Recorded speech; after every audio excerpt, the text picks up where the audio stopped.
West Virginia. Well, the good news, Godfather, according to Broncos head coach Sean Payton, after they're done with their game against Tampa this Sunday, they have another game the following week in New York against the Jets. So instead of going back home to Denver, they're going to have a nice little retreat in West Virginia. Well, I think as a team with no victories, they certainly deserve a rest. Nice resort. And if you look at their schedule, 0-7 is a real possibility before they take on Carolina. And Carolina would give them a chance to win a football game. But I got to be honest with you, after sitting through that miserable game on Sunday in Denver against the Pittsburgh Steelers, the more games they lose, the better. It's a talent-depleted roster, and if you've got a chance to pick up there near the top or at the top of the draft, then they should, because that was one of the worst football games. In fact, the last 2 weeks, I've been in Seattle to see the Broncos and Seahawks. Then I went to Denver this past weekend to see the Broncos and Steelers. Yeah. Back-to-back games with the Broncos to start the year. Two of the worst football games I have ever seen in my life. In fact, those two games alone that the Broncos were both involved in have a chance to set the NFL back by about 50 years.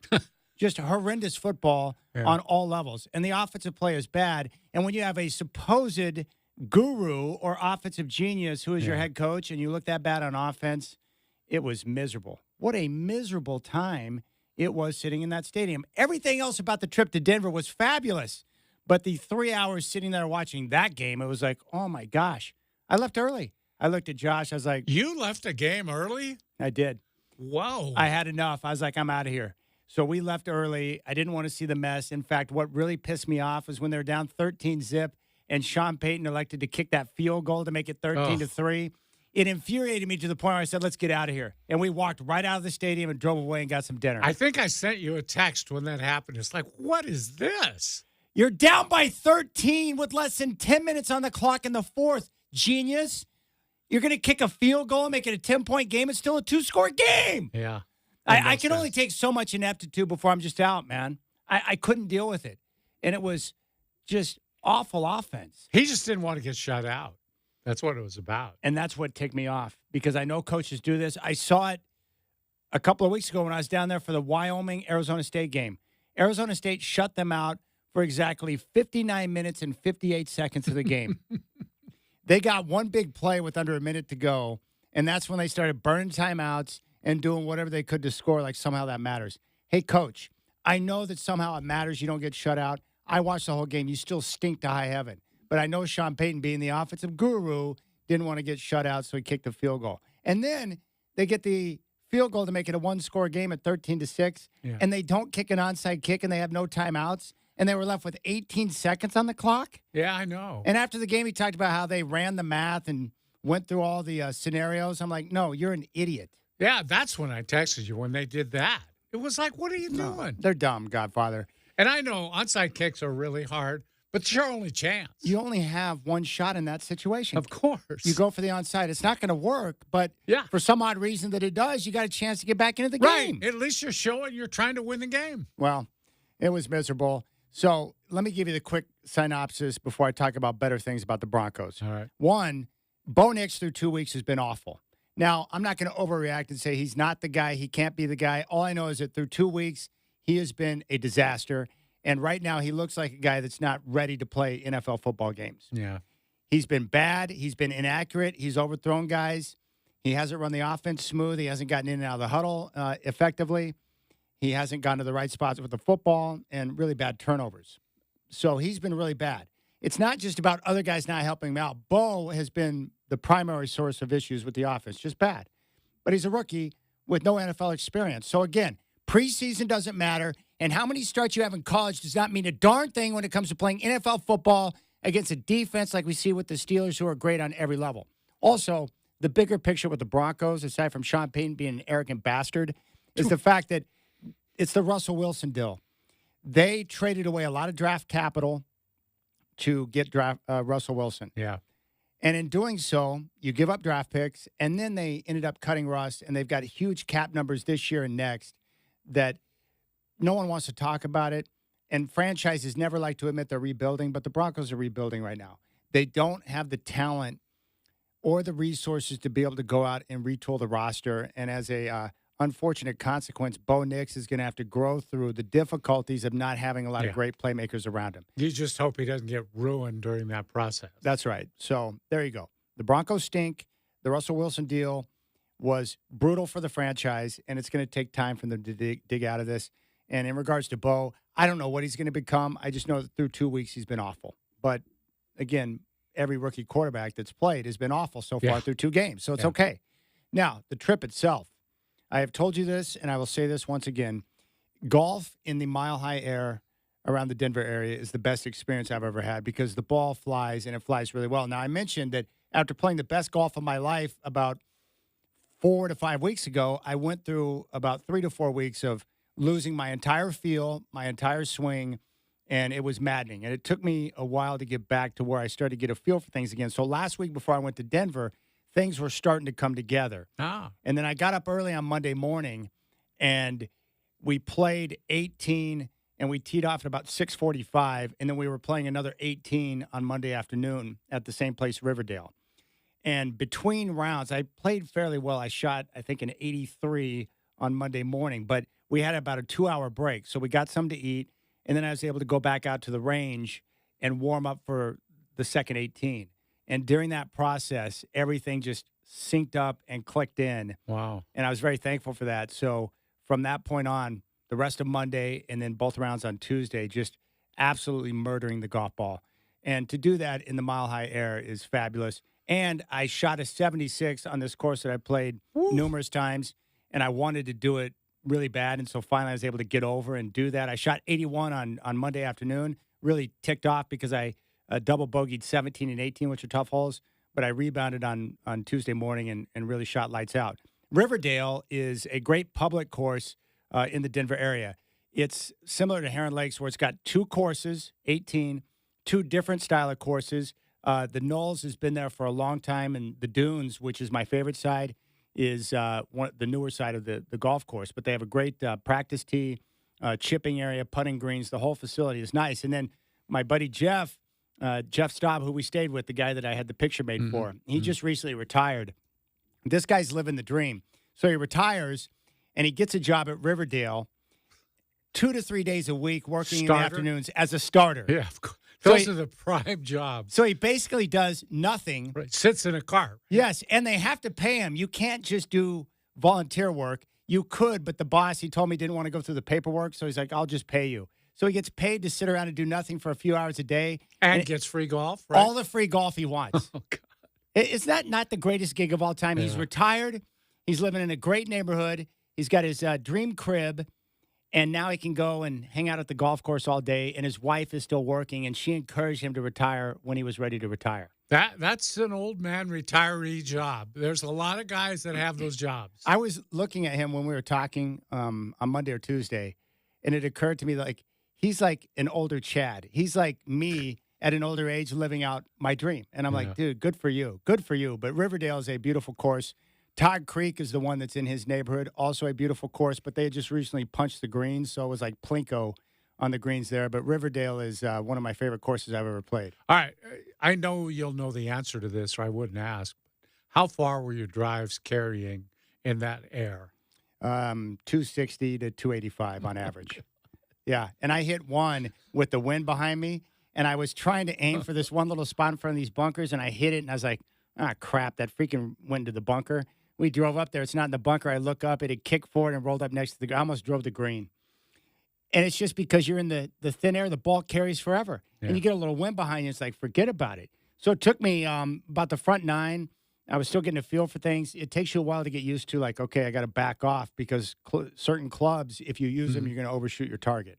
It's a great feeling, Godfather. I always want to ask this, too, because I have trouble just with the meager drives I hit. When you hit the ball that far, can you see it? I mean, when you start hitting the ball over 250, that's a long ways. Well, you see it when it takes off, but you can't see where it ends up. Right. Yeah, you just don't really know. But you know the general direction, so you can find it. Yeah. Yeah. But the cool part was, and I learned a lot from this, but on Tuesday morning, we played with a guy, a younger gentleman whose dad works for Titleist, And I saw him swing the club once on the first tee box, and I'm like, okay, he's super legit. He was awesome. But we played with a young gal named Audrey, and I could tell just by the way she looked and the way she walked up to the tee box. She played from the same tees we did. Oh. I was like, okay, this girl knows what she's doing. I looked at her golf bag, and it said UCCS, which was University of Colorado Springs. She had driven up from Colorado Springs that morning to play golf there at Riverdale. And I saw her take one swing of the club. I was like, okay, she's legit. She's in a PGA program, LPGA program, and a really good golfer. But what I loved most about watching her throughout the afternoon was her demeanor. She had the same setup and process for everything that she did, whether it was the driver, the short game, the putting, whatever the case. And her emotions and her reaction, whether a shot was exactly what she wanted or it was not what she wanted, she had the same reaction, same process throughout the whole thing. Watching her operate and walk around a golf course was a thing of beauty. And I learned from that. She didn't care or get frustrated by a bad shot. She moved right to the next shot, got set up, and went through the same process to hit her next shot. And so I told her when we were done, I said, hey, playing with you was great, and I really enjoyed watching you play, and keep it up because it was impressive. And she was dialed in. And she hit one shot from probably about 130, and she was using a wedge, and she overshot the green where it bounced off and went into the long rough just off the green. And I told her, I said, I don't know how you felt about that shot, but that was about as pure as you could hit that club. You could see with the compression and the way it sounded coming off, it was amazing. She goes, I totally pured it. She goes, I don't care where the ball's at. It was great. She was really happy with the How does she shot. score? I didn't ask her, but she was probably like 1 under par, 2 under par. I didn't see her. Wow. She may have had a bogey, but everything else was just spot on. No kidding. Yeah, she was good. Wow. Really good. So that was fun. The golfing was great. The trip was great. And I hung out with my buddy Josh, and we just had a chance to play golf and chat and hang out. Played 36 holes on Monday, 36 holes on Tuesday, and then we flew out late Tuesday night. How are all your body parts after that many holes in 2 days? Luckily, we used a golf cart. Oh. If I would have walked it both days, I'd be dead. Yeah. But the golf cart, I didn't feel excessively fatigued. I think the sun kind of got to me a little bit, but I felt pretty good. But the Your golf cart back saved and me. Hips and everything were okay. Back was really that's sore. That's a lot of swings. Hips were in really 2 days. sore, and then I came back and worked out yesterday with Luke, and it was the hardest workout that we do. I woke up this morning and I thought there was something wrong with my ass, and I was like, no, that's just 72 holes of golf and the workout. But like right now, I'm sitting in this chair. Uh-huh. I can feel my Battissimo communicating with me, like, dude, you're sore. Just stand up for a little bit. It was brutal. Yeah.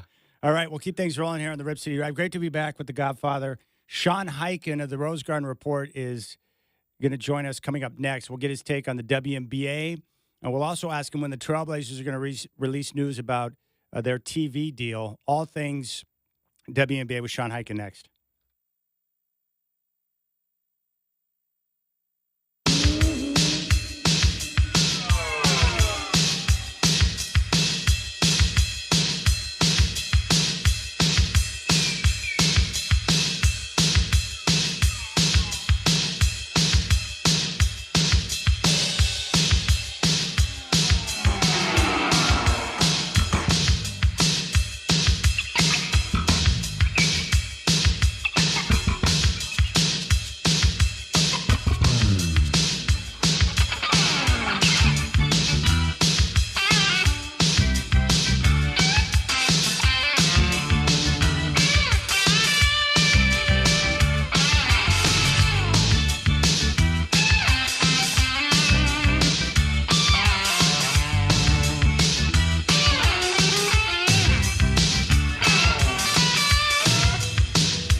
All right, Sean Highkin, Rose Garden Report, going to join us in just a moment. But let's go out to the phones right now, Godfather, because I've got the winners of our Take Me Up to the Ball Game trip on the line right now. Let's go out and talk to Stacy and Blazer fan Ray. Stacy, congratulations. How was your trip to Seattle? Thank you. It was awesome. We had a great time. That's good. How was the stay at the hotel? The hotel was good. The people were awesome. They were incredibly helpful. Everybody was. That's great. At the ball field, immensely helpful, especially with my wheelchair and whatnot. And the tickets were regular seats, so we needed to exchange them for handicap ones. And boy, they couldn't have been any more helpful. Such amazing people. That's great. That's awesome. I love to hear that. And then the weather worked out pretty well for you, didn't it? We had a little bit of drizzle here and there, but for the most part, yeah, it was cloudy, but it was nice. I mean, it wasn't cold. The roof was closed 2 out of the 3 games. Oh, okay, that makes sense. Sunday they opened the roof. Well, the good news is you didn't have to see Julio Rodriguez get picked off third base, so that's a win. Oh, geez. Yeah, earlier. When you're chasing the playoffs, not good. No. Well, I tell you what, I'm so happy. I'm so happy for you two to be able to go up there and have a good time. That makes me happy. We gotta tell a little story about operator of Game Day. What was it? Game Day operations, fan experiences. Fan experiences there. Melissa Luong. Stacy's battery went almost dead on her chair on Friday night. She took us to the Diamond Club. She sat there and waited with us. Everything was closed. All the people were gone. She told us, well, just lock the door behind you on the way out at T-Mobile. And the Mariners ordered us a special van that was ADA capable to take us back to the hotel on their dime. That is amazing. I love hearing stories like that of franchises who are good to customers. That's great. Melissa Luang, I think is her name. Man, awesome lady. Yeah. And several of the workers that were there recognized us from Friday night. And so every day that we saw them, we got special treatment. We got amazing treatment. So that's great. Now, what were you saying, Godfather? Well, they should write a letter? They should write a letter, a little note to the Mariners and mention that woman's name so that she gets the appropriate praise from her boss. Yes, definitely. We actually have some pictures with her.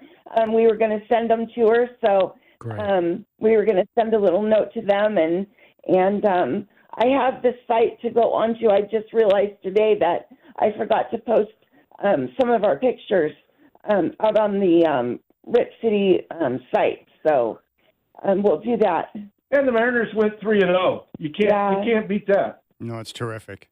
Well, I tell you what, Stacy and Ray, thank you so much for calling in. I'm so happy. Dwight and I are thrilled that you had a great time, and that's a great story about the Mariners, too. Yeah. They're awesome. It was awesome. I was very impressed. Well, there you go. That's, once again, Dwight and I just helping people take me up to the ball game. Well, I'll tell you something else. When you win one of our contests, you're going to get treated pretty well, right? That's the best. Yeah. All right, Rip City Drive 324. We go back out to the phones, and joining us once again from the Rose Garden Report is Sean Hike. And Sean, good afternoon. It's great to have you on the show, my friend. Let's start with this. What did you think about the overall events last night, the presentation as they announced the WNBA is coming back to Portland?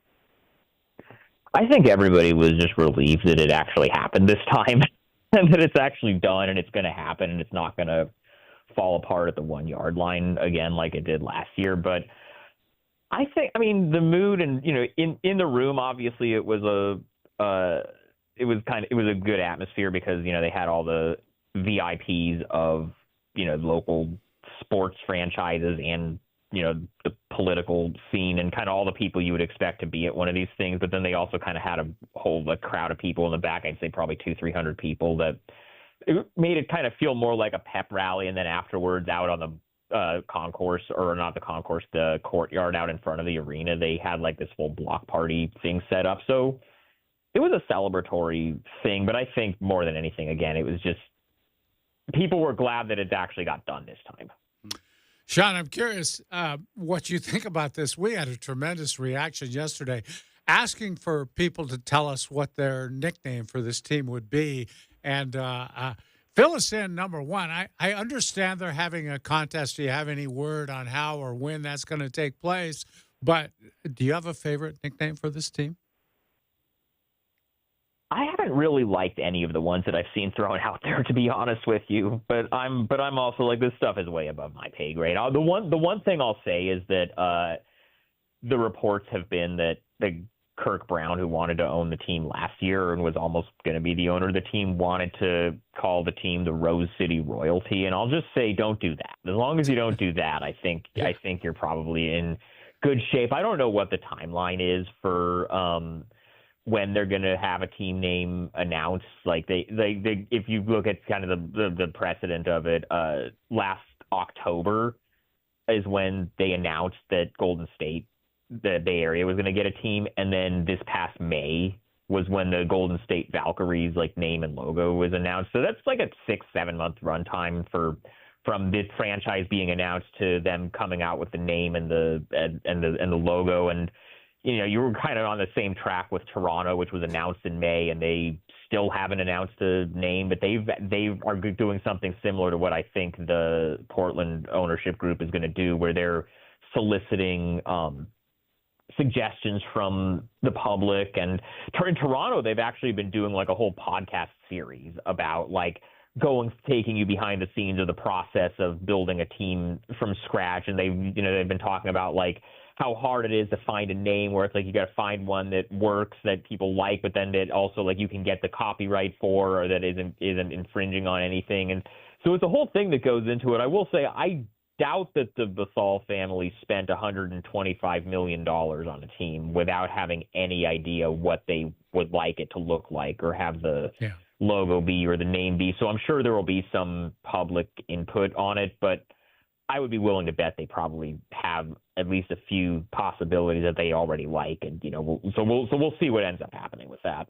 Well, I'm with you, Sean. Anything but Rose City Royalty. That's brutal. Gosh. Yeah, not good. My thing with the Rose City Royalty, and I guess Golden State is like the exception to it, but to me it feels very like small time and minor league or whatever to have the name of the city not be the name of the city. Right. Like to have it say Rose City or have it be like the Blazers G League team being called the Rip City Remix is fine, because the whole point of minor league teams in baseball or any sport is to kind of have goofy names that aren't like taken super seriously. But you know, for a major league sports team, you have to be the Portland whatever. No doubt about it. Sean Highkin here in the Rip City Drive. All right, some of the basics for people who may not know. When and where are they going to be playing? Their first season is going to be in 2026. So season after next, the 2024 season is about to wrap up. Today is actually the last day of the regular season. But so next season, they're not going to be playing yet, but 2026 season. And they're going to play their first season at Moda. We don't know what the timeline is beyond that. The Blazers and the city still have to figure out their long-term lease situation, which is going to happen over the next couple of years. And then they have to figure out which 2 summers they want to do the rest of the renovations in. They want to have it all done by 2030, which is when Portland is supposed to host the women's Final Four. So theoretically, at some point between now and 2030, 2 of those summers, the WNBA team would temporarily relocate over to the Coliseum for a couple of seasons. But the only thing we know for sure is that in their first season in 2026, they're going to be playing at Moda. Okay, the other thing I was kind of curious about, having seen expansion teams in the NBA over the years, Sean, my opinion would be it helps to name coaching staff, scouts early on these kinds of things, because you really want to get to know other pro players on other teams, possible free agents, people playing in Europe, all over, you know, because you're going to get a chance to pluck people off other teams' rosters, right? So I would assume, have you heard anything on when the coaching staff or a few scouts might be named? I don't know anything about I think right now they're still very much at ground zero on this thing. But if you just look at the precedent of how the other expansion teams have been rolled out, Golden State announced theirs in October, and then I think it was a couple months later they hired a team president on the business side, and they hired a GM. They haven't hired a coach yet. The problem, Dwight, with hiring a coach this early is that you might want to hire somebody who's currently on another team's staff. And if there's going to be a whole year where there's a whole nother WNBA season to play between now and when the team starts up. So you want to, I would that's why, the Golden State team hasn't hired a coach either. And so, because you're trying to sell something, what if you want to hire somebody whose contract is coming up with the WNBA team that they're the head coach of right now? And you want to tell them, hey, you're just not going to work next season. You're not going to coach next season. You're going to take a year out while we plan this, this stuff behind the scenes. And you're just going to scout. Maybe not every coaching candidate that they want to hire wants to do that. So I would guess that the coach is probably the last thing that falls into place. I think first you got to hire a team president on the business side as you kind of figure out the branding and the business side of it. And then after that, you kind of hire a GM and, scouts, build out the front office staff, to your point. And then once you kind of get those people in place, you let those people make the coaching hire that they're going to make. And then from there, I guess you start preparing for the expansion draft. So it's going to be interesting to see how all that unfolds over the next 18 months. Hey, Sean, how does that work in the WNBA in terms of a new team, an expansion team, getting players for their roster? That's a good question. I don't think they've announced any of that stuff yet, but that's going to happen this. I think Kathy Engelbert said a few months ago that they want to do the expansion draft before the end of the calendar year. So theoretically, sometime between now and December, they're going to go through that process for Golden State, and then we'll see kind of how that works, and that'll give us a pretty good idea of how it's going to work the following year for Toronto and Portland. But my guess would be that every team is allowed to protect a certain number of players. So, the WNBA rosters are 12 players. Let's say you're allowed to protect your top 6 or 7 players, and say you can't take these players, and then the expansion team can then go through and just take whoever they want outside of that. I'll be interested to see how it works in 26, because you're going to have 2 teams coming in at the same time. How do you decide which of them gets the first pick in the expansion draft? Do you do it like football style, where there's a coin toss and you can decide to receive or defer, in the sense of whichever team wins the coin toss can decide whether they want the first pick in the expansion draft or they want the higher pick in the regular draft, which I don't know where they'd be slotted in, but I would imagine that probably what would happen with the regular draft is, and we'll see how that unfolds this coming April when they do the next draft with Golden State in there. My guess is that probably what will happen is that the expansion team isn't going to be eligible for the lottery. And so the draft order will be the 4 lottery teams, and then Golden State, and then the 8 teams that made the playoffs. And I would imagine Portland, Toronto the following year would be somewhere. But this is all entirely me speculating and me just going off of how they've done it in the past. The league hasn't said anything yet officially about what any of this is going to look like. So I don't know. I think it's good speculation. My experience has shot in the past. Leagues aren't real nice to the expansion teams. They're not real anxious to give them a break, it seems. But that's just kind of what happens. I wanted to ask you about ownership. Alex and Lisa Blethal, what can you tell us about them? Well, they just bought the Thorns from Merrick Paulson earlier this year, which is kind of coinciding with when the previous group's bid fell apart. And I think they kind of looked around at it and said, we're already buying a women's sports team in this city, and the league has already decided that Portland is a city they want to expand to, and suddenly they need an ownership group. Let's see if we can do something here. I think that's and I think that's kind of how it came together. But the Bethals' money is from a lot of different places, which I think is pretty important. A lot of their money comes from a swimwear manufacturing company that their father Raj started in the 60s or 70s. And so they have, money from that, but then they also have real estate stuff. It's kind of a situation where it's not similar to what happened with Kirk Brown last year, where the company's stock takes a hit and suddenly they just don't have money anymore. Like, they're going to be okay. And I think the other thing, and this is the part that I think isn't talked about enough nationally as far as like why they got the team and why they decided they were the right ownership group for it. The Bethalls have been part of the Sacramento Kings ownership group since 2013. Their Raj Bethal, the father, is Vivek Ranadive's alternate on the NBA's board of governors. So when this was going before the board of governors for a vote to approve the franchise, it's not like anybody had to really do a lot to vet them or find out stuff about them or have anybody with the Blazers vouch for them or anything, because they've been in the family and they've been in the NBA like ownership, community for over 10 years. So everybody kind of knows that A, their money's legit, and B, that they generally know what they're doing when it comes to making high-level decisions running a sports franchise. And then you also have just the idea of there's probably going to be a lot of crossover between Thorns fans and Portland WNBA fans. And the rumor is that they want to build a practice facility that houses both teams kind of under one roof. And so when there's an opportunity for some synergy like that, that's I think that's putting all that together. I think it's something that just made them make a lot of sense as the ownership group. Sean, two more questions for you. What are your thoughts on Woj leaving ESPN to go to St. Bonaventure?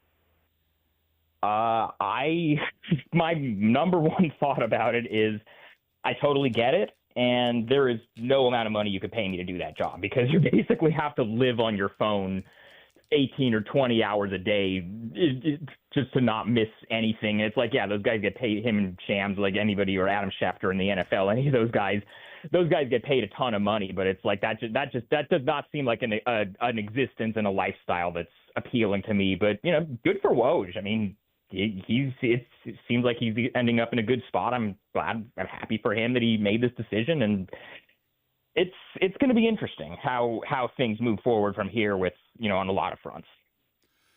Sean, we're getting closer and closer to the Trailblazers season. Any idea when fans will hear exactly where they're going to be able to watch those games on television? Very soon, I think. I don't know the exact timing and logistics of it, but I think they're going to get an answer on that soon. All right, Sean Highkin, Rose Garden Report here on the Rip City Drive. Sean, great work. You've been all over this story for quite some time. We appreciate it, and we'll catch up soon.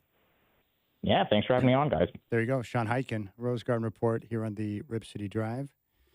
East Coast Earl, our buddy from Clark College, just reached out. He thinks the Portland Reign, REIGHN, would be the right way to do it. We got that yesterday. We had a few people suggest that. Yeah. Little play on words there. Yeah. I kind of liked honey badgers, to tell you the truth. I have no issue with that.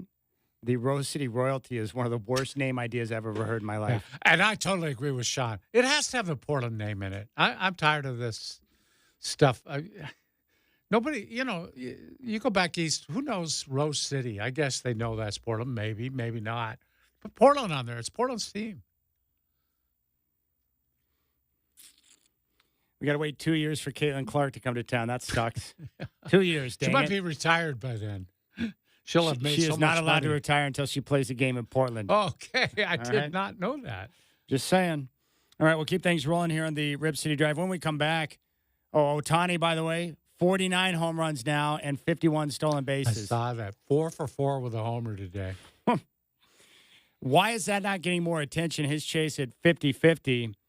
And also we'll hear from Coach Prime talking about jealousy amongst some of the media types for the amount of money that these college football players are making. You got the Rip City Drive.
All right, Shohei Ohtani, absolutely on fire right now, Godfather, where today had a home run and 2 stolen bases.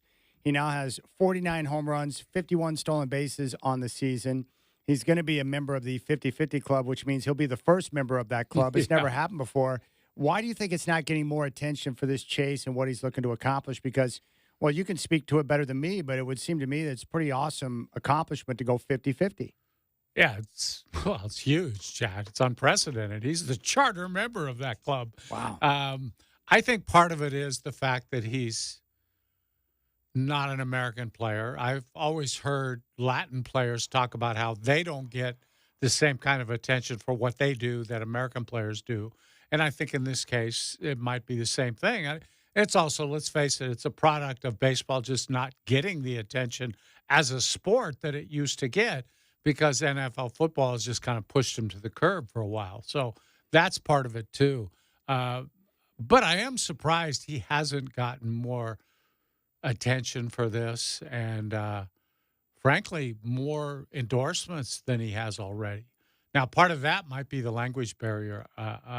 Until he can actually get on screen and give an endorsement and speak well enough for people to understand him, and he's still using an interpreter, that would, I think, kind of hurt his endorsement possibilities. That's a good point. If this were Aaron Judge or Mike Trout, it'd be Aaron Judge a ton. Especially. New Yorker, come on. Aaron Judge gets a lot of attention anyway, and, he's obviously gone into a slump the last 3 or 4 weeks, really, and he still gets a lot of attention, as he should. Man, he's turned out to be everything they hoped he would be. Oh, man, he's big time. He brings it in form of paid customers and performance on the field. Yeah. Those guys are making a lot of money. They earn every cent. They're earning more for their team than they're having to be paid. You're right. The Dodgers are getting over on this Shohei Ohtani deal. Oh, yeah, for sure. Unbelievable. Mm-hmm. All right, in football, let's take a listen to Coach Prime at Colorado as they get ready for a big game against Baylor this weekend, discussing how these college football players are more open for attacks now than we've ever seen before. Take a listen. When I say I genuinely love these kids, I genuinely really do. It's not about what they can do for me on the football field. It's about what I can help them with in life. Landscape has changed in football. Once upon a time, you guys never attacked college players. Now they're making more money than y'all. And some of y'all are envious and jealous about that. So you're on the attack. It was hands off for college player because he's an amateur. Remember that, guys? Now it's hands on. Go at them any kind of way you want. They're making more money than me, and I'm mad about it. When you attack them, these guys are sensitive. They've never been attacked. They hadn't gone through what I've been going through with y'all for years. They haven't done that. So it is what it is. I know you're going to do your job and what you must do, but your job does not say attack. The personal stuff, leave it to be personal, because if we start flipping the script on y'all, you wouldn't like it. I can easy. Thank you, Lord, for stopping me there. Ooh, that was almost a good one. That would have went viral. That reminds me of my Nana right there. I agree with everything that he just said, but the key here is, Godfather, is that when you start making money and big amounts of money and you become a paid professional, which these college football players are now, then you are open for criticism. Yeah. That just comes with the territory of being a paid professional. Yeah, and let me say, when I started off in the newspaper business, the veteran guys, the older guys, taught me, hey, when you're covering high school kids, college kids, keep in mind, they're not being paid for this. They're amateurs. They're young people.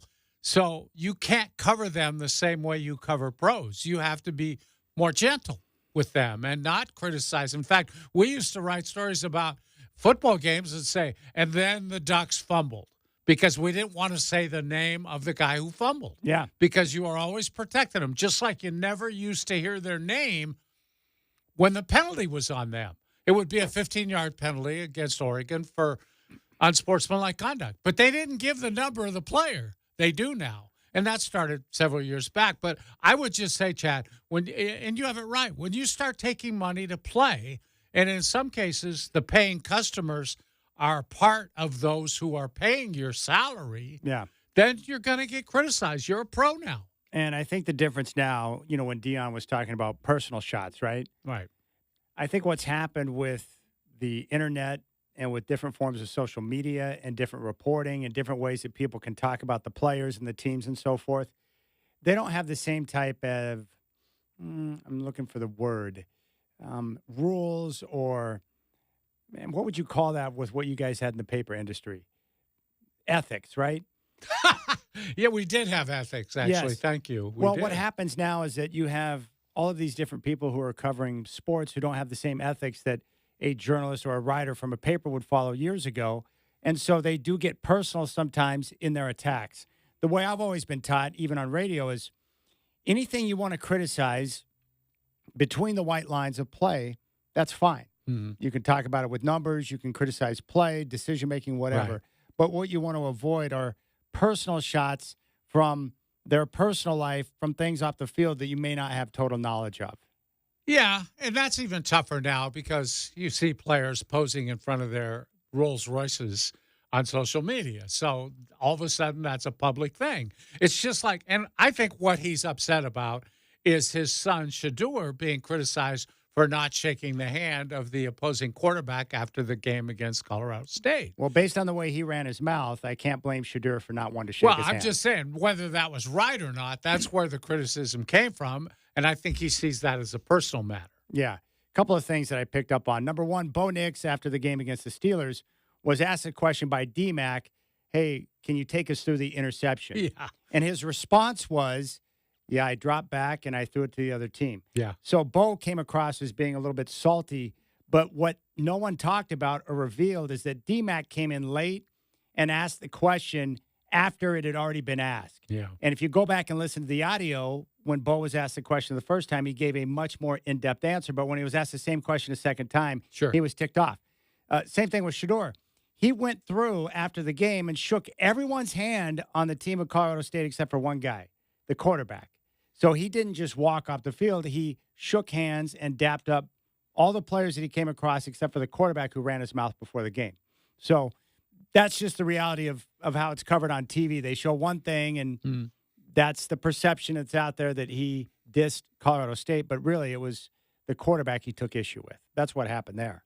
But when you're paid, and these players have to understand, you're just going to come up under a different level of scrutiny. My hope is the good schools, my guess is they're probably doing this down at Oregon, you've got to prepare these Right. players for the new reality of the game that they Exactly. play as highly paid professionals. Absolute, Chad. Hey, If you've got a salary that's more than the guy who's saving up his money to buy an end zone seat up at the top of Watson Stadium, you better expect him to be critical of you when you don't do your job. Yeah.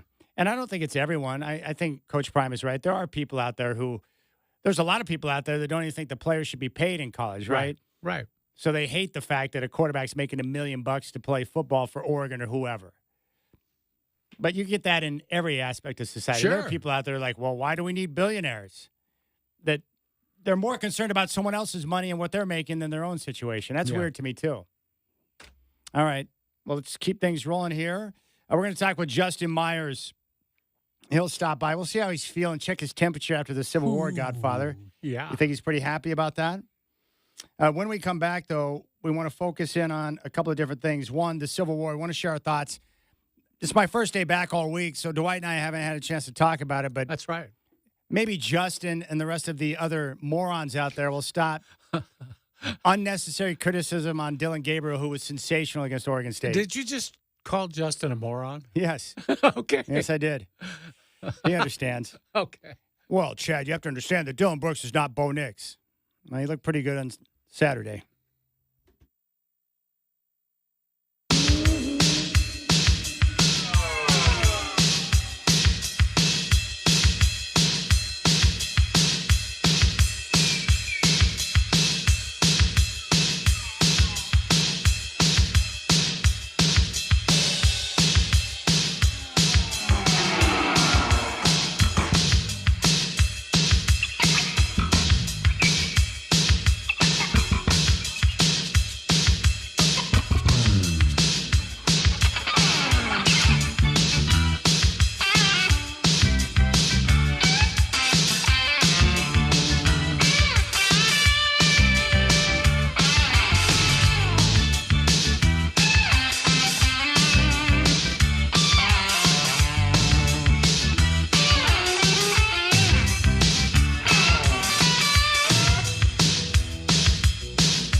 Well, I thought this song was appropriate, Godfather, since you just informed me that this wonderful television show debuted 46 years ago today. CBS.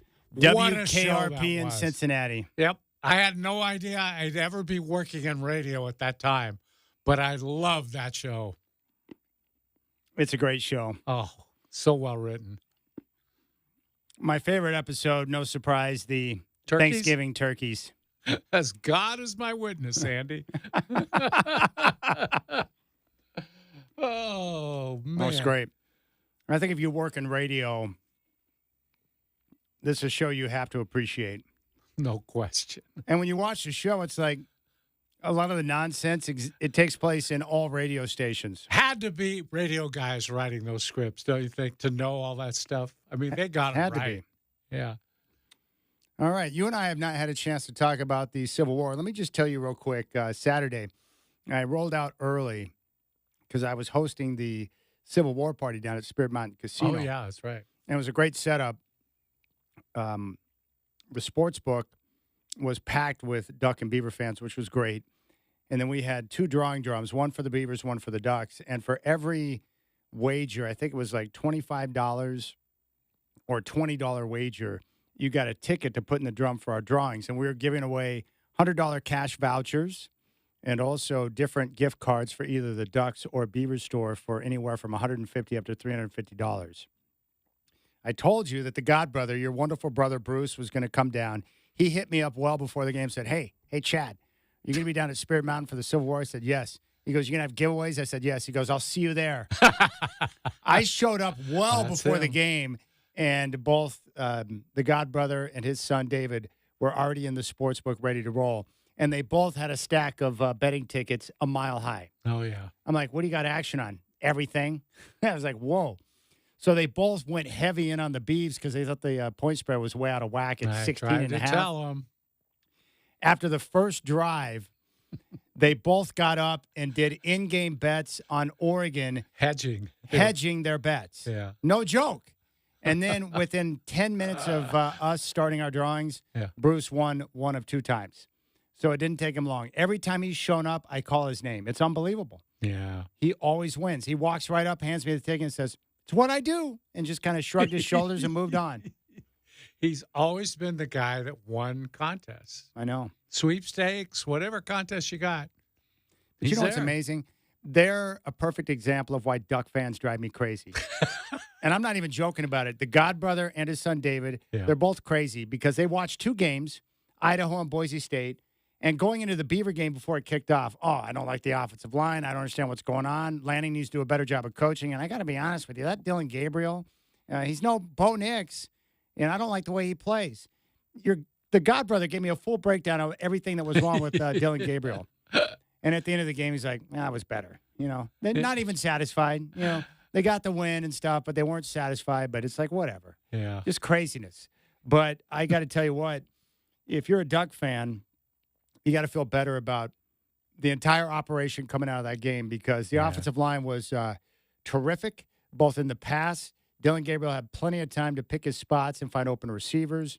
And the run game, they had 546 total yards, 240 of that on the ground. That was a prototypical Oregon game where they had terrific balance between the run and the pass. And I thought Dylan Gabriel was just razor sharp in the run and the pass, like he has been throughout the year. But because of the issues up front with the offensive line causing the offense to bog down, people naturally will turn and criticize the quarterback. But Gabriel was phenomenal against the Beavs. Yeah, I watched that game and thought, how could you have a better game than he had? Yeah. When you talk about the passes, he started off, like 14 for 14, something crazy like that. And then he has that option run where he's just untouched. I mean, so much speed. He just left their DBs behind. He had a great game. They were terrific. I mean, they could have won by however many they wanted to run. They never got stopped all day long. They never stopped them. No, they just did whatever they wanted to. Mm-hmm. And the good news is for Oregon, Bedford did get a chance to play. He played towards the end of the game, but clearly a sign that he's getting close to 100%. But now here's the great thing for Oregon. They get the bye week. So you get a chance to continue to rest your guys.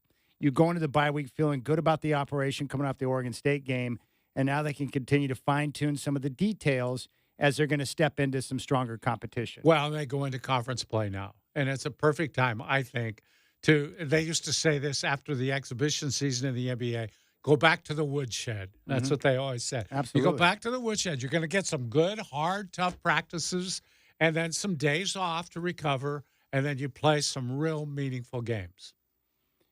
No question. So I like where the Ducks are at. I think they're in a good spot. And the offensive line with the time and the return of Bedford, they're only going to get better. Mm-hmm. And Dylan Gabriel is the least of their problems. He is a phenomenal quarterback, and it's going to continue to get better. He's already been great through 3 games. He's only going to get better as the continuity continues to come together for that offense. Yeah.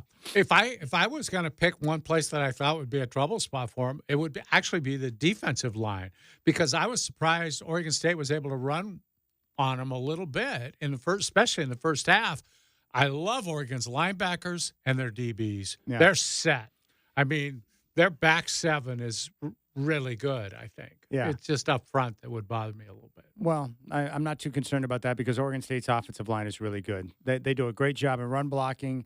They have good communication. They got some veterans up on that offensive front, and I thought they did a good job. And I got to be honest with you, even though the final score would indicate they got thrashed, and they did, I thought Oregon State played a pretty good game considering the overall talent disparity between the two teams. Right. Giovanni McCoy showed me a little something. Yeah. I thought that they played well for a half, and then, the talent just outdid them. But if I was Oregon State, I would feel pretty good about where they're at and the overall operation as they get ready to move on with their schedule. Yeah, I would agree. And they were missing a couple pretty good players, supposedly. One really good. Their best receiver has been out, and he's coming back. And then I think they had a lineman missing, too. They're going to be fine. I just – the level of schedule they're playing is probably just right for them right now this year. I think – and you compare them to Washington State, and you say, well, Washington State's going to be better than them because they didn't lose their head coach. That's a big deal. He was able to keep a lot of their veteran players around. They lost their quarterback, but replaced him with a very good quarterback. But the rest of their team is fairly intact, and that really mattered, I think. And you see that in Oregon State. They have a lot of new players. If I were Washington State, I'd be very concerned of someone stepping in after the year to pick off Dickert. Yeah, I would too. Yeah, money talks. Well, I'm not even joking. Like, he's too good of a coach to where someone else isn't going to swoop in and offer him a deal he can't refuse. That's how I see that going down. Yeah. Boy, he's a good coach, though, isn't he? Well, he's done a great job. I think the job that he and Bray have done this year, considering the circumstances, one team's at 3-0, the other team's at 2-1. It's not bad considering where they were at when they were left for dead from the other teams in the conference. Yeah. But I thought Oregon State's operation, I mean, they started out the game really strong. And then Oregon's talent just kind of overtook them a little bit. Yeah, they wore him down a little bit, too, I think. Yeah. And Dylan Gabriel was, dude, he was on fire. He was absolutely on fire. And if they use him in the run game, he's got the ability to thrash defenses. Absolutely. And I think they're going to have to do that. He's probably the best quarterback in the Big Ten, isn't he? Well, I got to think about that for a second. It's not the year where the Big Ten is blessed with a lot of great ones. Well, I need to go through and consider the quarterbacks. I know Dylan Gabriel is about in the middle of the pack on the Heisman list. He's got more experience than anyone. He was wildly productive at his previous 2 stops. Yeah, he's about as good as you can get as a college quarterback. Mm-hmm. He is. He's awesome. The problem is when you go from Bo Nix to Dylan Gabriel, you don't appreciate Dylan Gabriel for what he is because you just have Bo Nix. It's an embarrassment of riches to have at the quarterback position. Yeah. To go from Bo Nix, most experienced quarterback in college, to Dylan Gabriel, most experienced quarterback in college. And the great thing about Dylan Gabriel is that he's been through all the ups and the downs that you can experience as a quarterback. So he wasn't gripping over a couple of victories to kick off the year that didn't have the differential in points that they were expected to have. He's like, I've been there and done that. We just got to continue to work. And that type of calming influence on younger players in the huddle and on the practice field are critical because he's been there and done that. He's like an extension of the coaching staff on the field. Mm-hmm. He's going to make guys around him better. It's a real luxury to be able to grab a guy like that. And then when he steps away, you got Dante Moore. Yeah.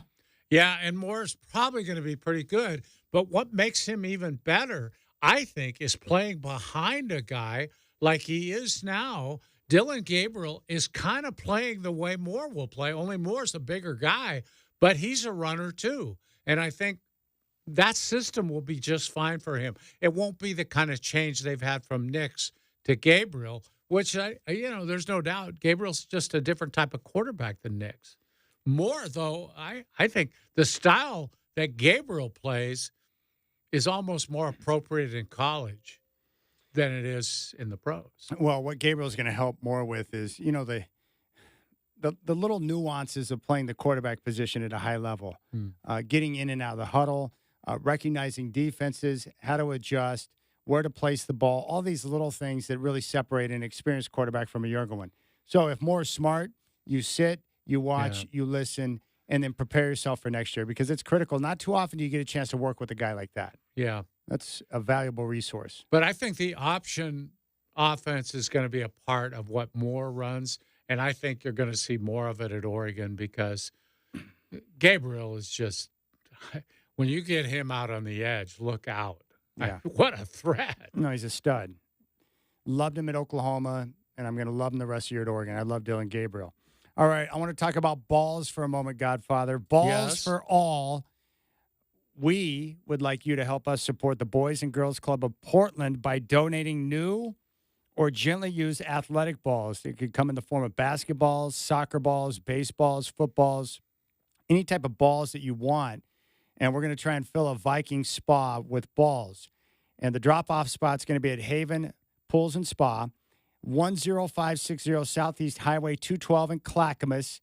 Dwight and I are going to be out there next Friday, a week from tomorrow, September 27th from 3 until 6. So come out and join us. Bring your balls and drop them off in this Viking Spa. We're going to have giveaways, your chance to win Dick's Sporting Good gift cards, which are great. I may thieve a few of those myself so I can go get some more golf supplies. And then also we're going to have Trailblazer tickets to give away. Oh. So all you have to do is come out on site, join us, bring balls to drop off in the Viking Spa, and then you can enter to win some Dick's Sporting Goods gift cards and also Trailblazer tickets. And confidential to the Godbrother, be there. I know when you go in the basement, there's probably 100 balls of different types, footballs, basketballs, baseballs, whatever. Bring them along and throw them there in the spa. I know you got them. You're always at our remotes. You're always around. Take care of us here. Godbrother, I need you to bring balls. I know that you've got them stashed away in all these different storage units across the country that you have. And David confirmed it, so I know you have those places. If you bring all the balls you have to drop them off in the Viking Spa, I will buy you a lifetime supply of teriyaki chicken sandwiches from Carl's Jr. Uh-oh. Bring all the balls you got, Godbrother. Do it. Chad, that's going to cost you a lot of money. Because he's probably eating a lot of those. Every day. Yeah. He would do it every day. Come on, Godbrother, step up. All right, join us out there next Friday, a week from tomorrow, September 27th at Haven Spa, 10560 Southeast Highway 212 in Clackamas. Balls for all. You can't beat that. Woo! Show me your balls. Bring them out to Haven Spa. Join us next Friday from 3 to 6. Highway 212 in Clackamas. When we come back, Justin Myers, Rip City Mornings.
All right, Shacker. I think this might be cherry pie from Warren. Is that correct?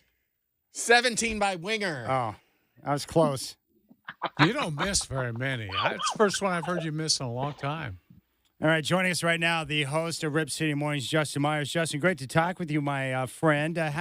We just want to check your temperature following the Civil War. How are you feeling about the Ducks today? Well, I'll be honest with you, because you guys know, if anything, I'm going to be honest and transparent. Dwight, you love it when I say that. You're First the off, most transparent show in town. Portland. it's 100% true. I'm an open book if I am anything. First off, Dwight, how you doing, bud? Good to talk to you. Well, thank you. I was great up until about 20 minutes ago. I'm stuck in traffic on the 405, and I get called a moron on the air. Yeah. So, yeah, I was good.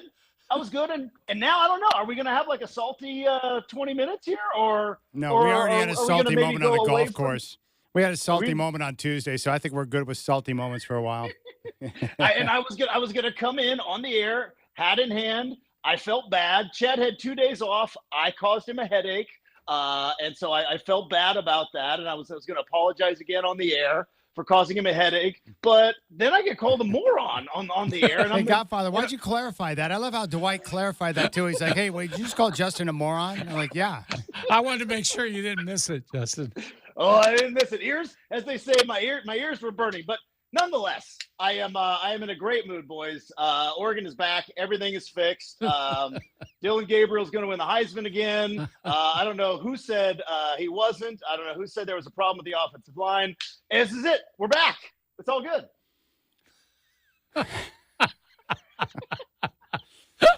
Good one. I just thought the overall operation on offense, the offensive line, the run blocking, the pass blocking, Gabriel had time. And to get that bounce back on offense, 546 yards, but 240 on the ground, that felt like an Oregon game. Well, it did, and I think we had talked about this, and I don't know if we do need to get into the whole Dylan Gabriel thing, but we did talk about, like, you look at the stats of the first two games. He was efficient. He put up a ton of yards. He was accurate. The problem was taking sacks and silly penalties, and those things were fixable. And for 4 quarters against Oregon State, they seemed to fix him. He wasn't touched the entire day, including on a long run. They unleashed more of the playbook by allowing him to run and stretch the field a little bit. And Oregon came out of the game without any really silly penalties or silly mistakes. And I think that's what Dan Lanning's been looking for 3 weeks. So, yeah, I mean, when you look at the things that were plaguing Oregon, the first 2 weeks, it was sacks, it was not being able to run the ball, and it was silly penalties. And they cleaned all that up in 1 week. Justin, I wanted to ask you about this. It's real early for a bye week, it seems. But at the same time, I'm wondering if it's not a good time for them with conference games coming up. Yeah, we talked about this the other day on the show. Dwight, I've been around football a long time. I don't know when it's a good time for a bye week. I really don't. I've heard, it's tough if you have an early bye week. It's tough if you have a late bye week. I mean, I guess it feels about right. The only thing is, as I think teams kind of grab some momentum. I don't know if you want to kind of take a week off, but as you see how the schedule plays out, and as you guys know, I am obsessed with scheduling, because scheduling is everything in college football. You get to come out of the 3 non-conference games. You finally have a lot of positives to work with, but you still have kind of those negatives to fix. And then you're going to face a UCLA team and a Michigan State team who are going to be in the bottom of the Big Ten. And then, boom, then there's the showdown against Ohio State. So I think the bye being a little bit early, probably not my favorite, but the fact of the matter is that you've got a schedule that sets up with UCLA, then you get Michigan State, then you got that game against Ohio State. There really is kind of no setup or trap game set up in there. So from that standpoint, I like the bye right now. We're talking with Justin Myers, host of Rip City Mornings here on the Rip City Drive. Probably the most important question we're going to ask you all day. How is your wife dealing with life after the option to the short side of the field against the Cougs? It was bad, boys. It was bad, because let me set the scene. All right, let me set the scene, because Apple Cup and Civil War were both played at the exact same time, and we had a lot of friends over to the house. Dwight, still open invite, maybe next time, but we had a lot of friends over to the house. Shockingly, none of them are Husky fans. A lot of Oregon fans, actually all Oregon fans, and we were riding high by about 2:30, and so much so that we flipped the games because the Oregon State game was a blowout.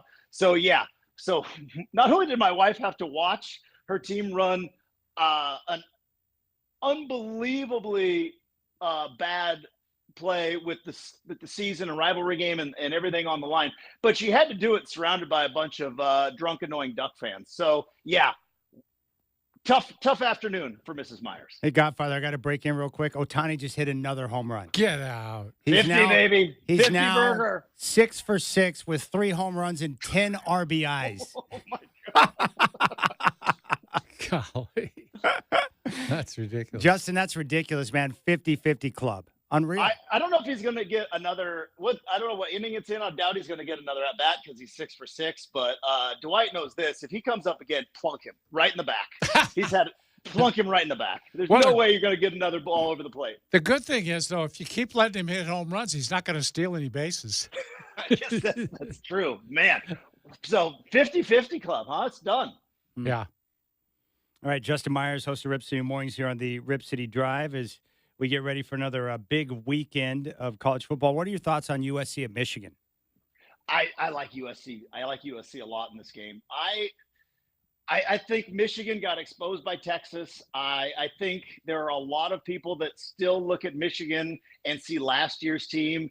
They see the winged helmets, right? They see the uniforms. But if you look at the way that they played, not only against Texas, but I think it was at Arkansas State last week, they won by 10. Michigan has not been doing anything to prove that they are that stout physical team, because that's the worry, right?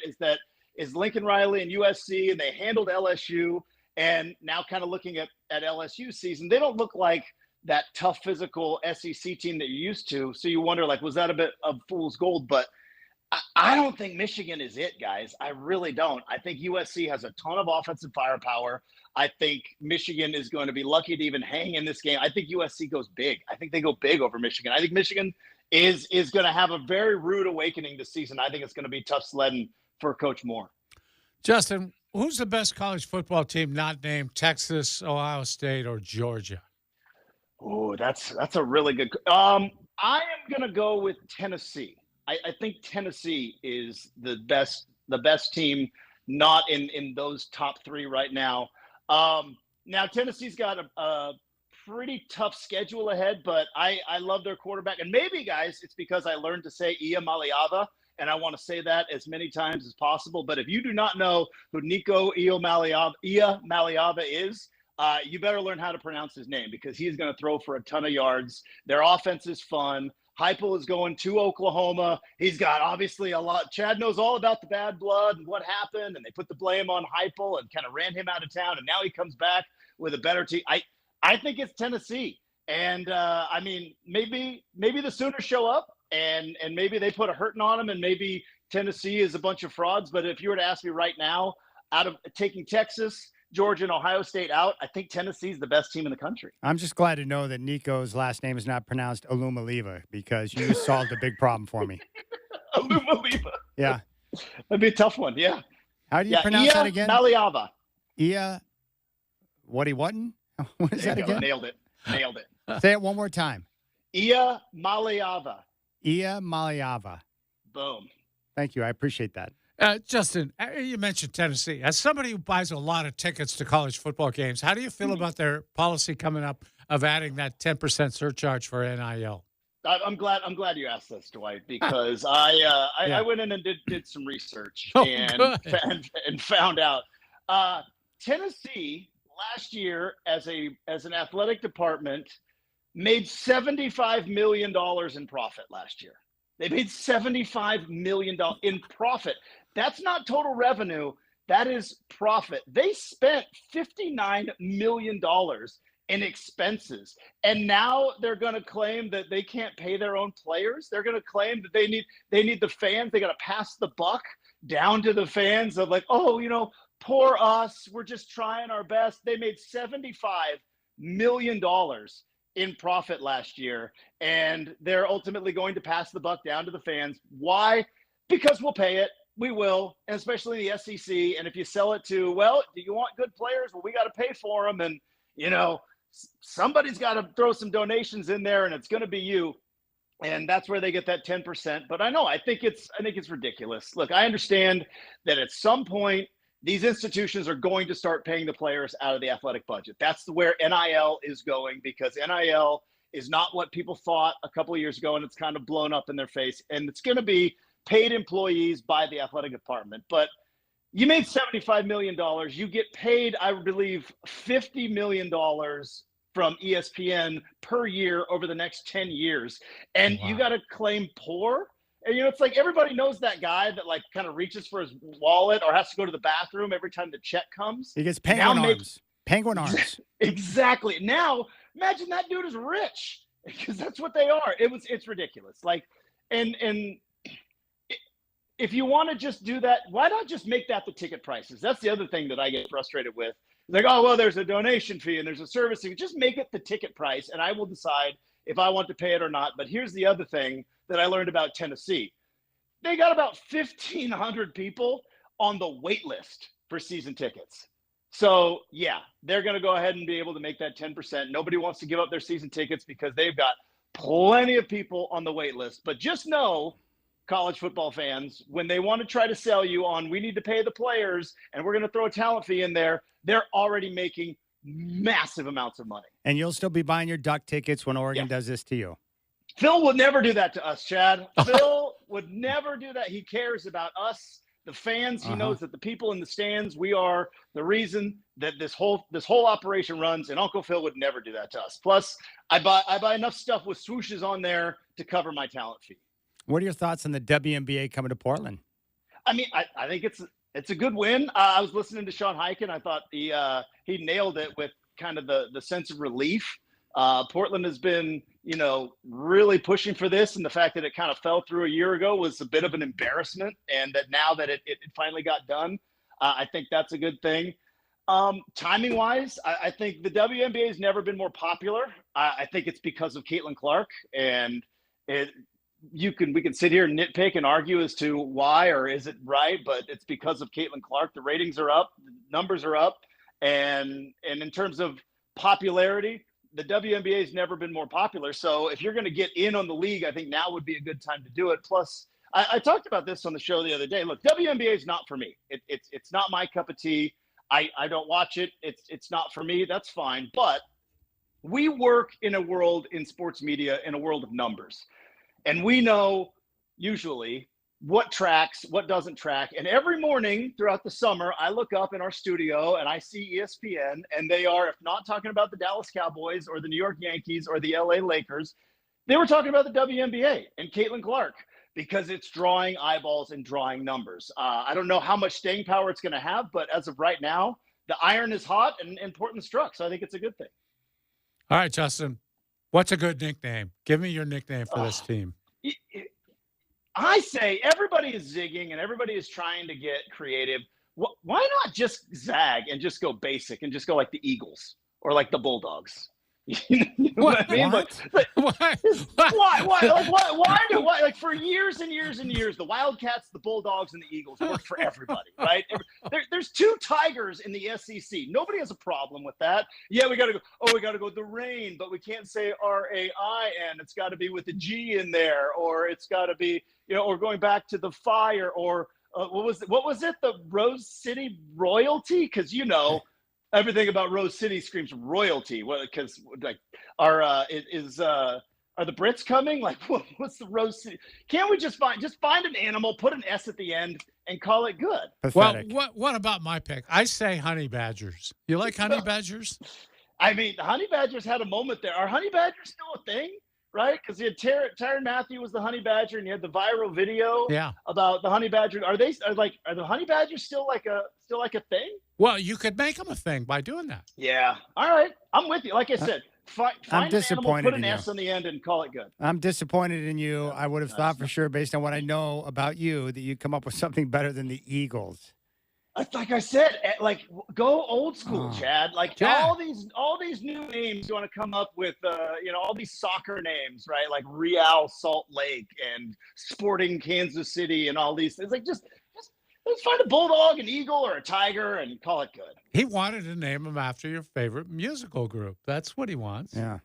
There we go. All right, one more question for you. Gosh, that's so disappointing from Justin Myers. I'm sorry. I've disappointed you all week, Chad, and hopefully that we can put a cap on it, and then next week you and we can both be better. All right, Chargers at the Steelers. You get your former quarterback and Justin Herbert going up against your squad and the Steelers. What do you think about this one? It's going to be over in about an hour 45. Run the ball, baby.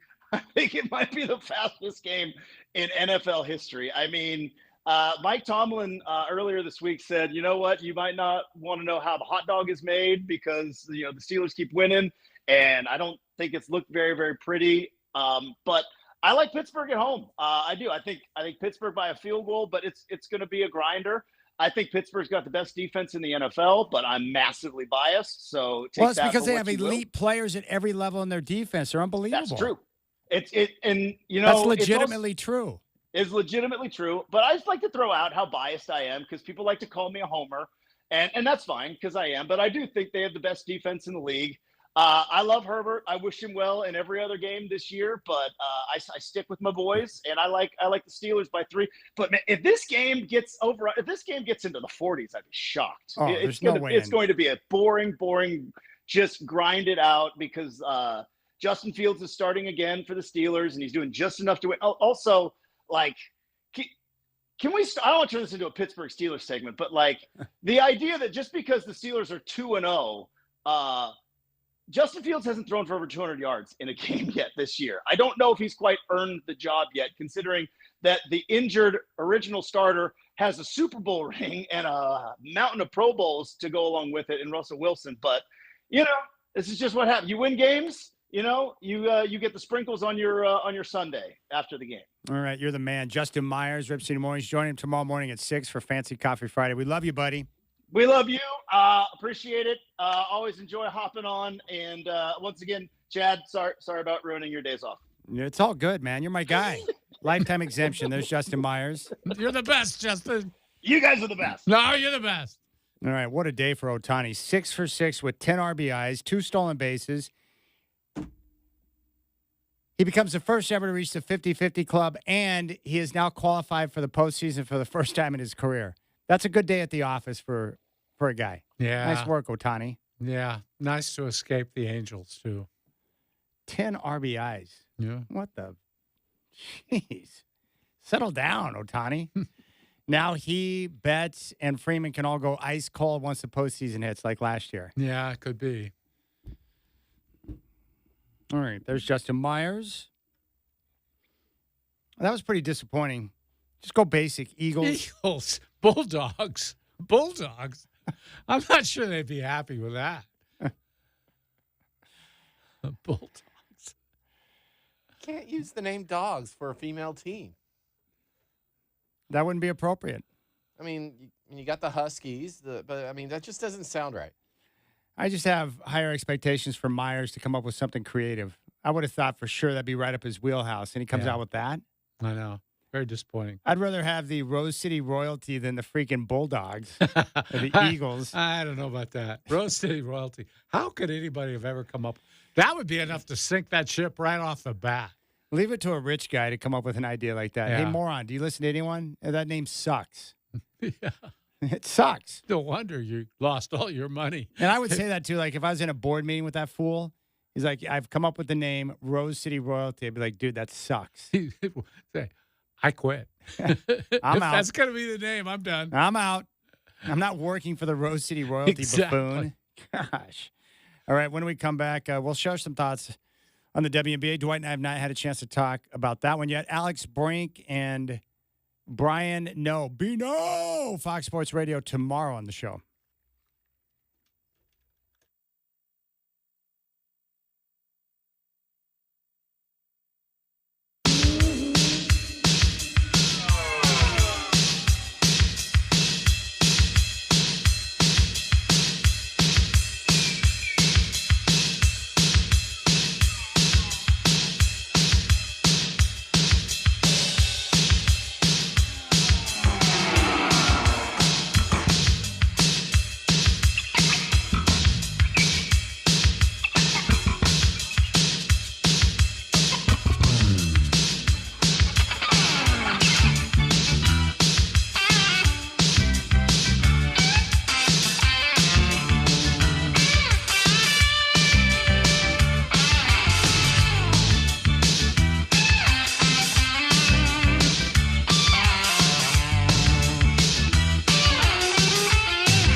All right. Let's go out to the phones. 503-248-0620 is the telephone number here on the Rip City Drive if you would like to chime in. Let's grab Bryce out in Nopo. Bryce, welcome to the show, my friend. What's on your mind? Hey, how's it going? Fabulous. Oh, same. Off work a little bit early, so I don't get to always call in. But, yeah, generally hyped about the WNBA. I say more sports, small step in one day getting an MLB team and, being able to see the Dodgers and Orioles for like $15. Yeah, no doubt. We definitely want more sports here in town because it can support it. We just need the leadership to understand that. So I'll ask you this. Now, the WNBA being in town, is that something where you'll get season tickets, Bryce, or will you go to a few games a year? Will you just want to go and see Caitlin? How will you handle that? I'm gonna pepper it because being in North Portland, I'm privileged enough to I can take like I think they raised it, but you pay like $3, get a bus pass, ride over to the Child Center, and then see some G League games for like $10. You're close enough to hit Bronny James with Modelo next season. So you do that, some Blazers games. Definitely check out the WNBA. I think, if they have the excess capital, we should make a move on Caitlin Clark and see if we can get them. Like literally one of those two-way contracts the Blazers pay is like her annual salary being the number one draft pick. So we should throw our hat in there and really hit it off. Well, Godfather, what were you saying? Sabrina's going to be a free agent right at the time they come into the league, right? Yeah, that same year, 26, she will be a free agent. How about backing up the Brinks truck to Linescu's yard, and then you can bring in Sabrina? I mean, those all sound good. I really think that if we have a WNBA team, a competitive G League, and the Blazers, doing their rebuild, I feel like it'd be a great opportunity for them all to support each other. Like you go to a Blazers game, all of a sudden, like one row gets like some nosebleeds for the WNBA or like two nice seats for the G League. They could definitely build upon each other.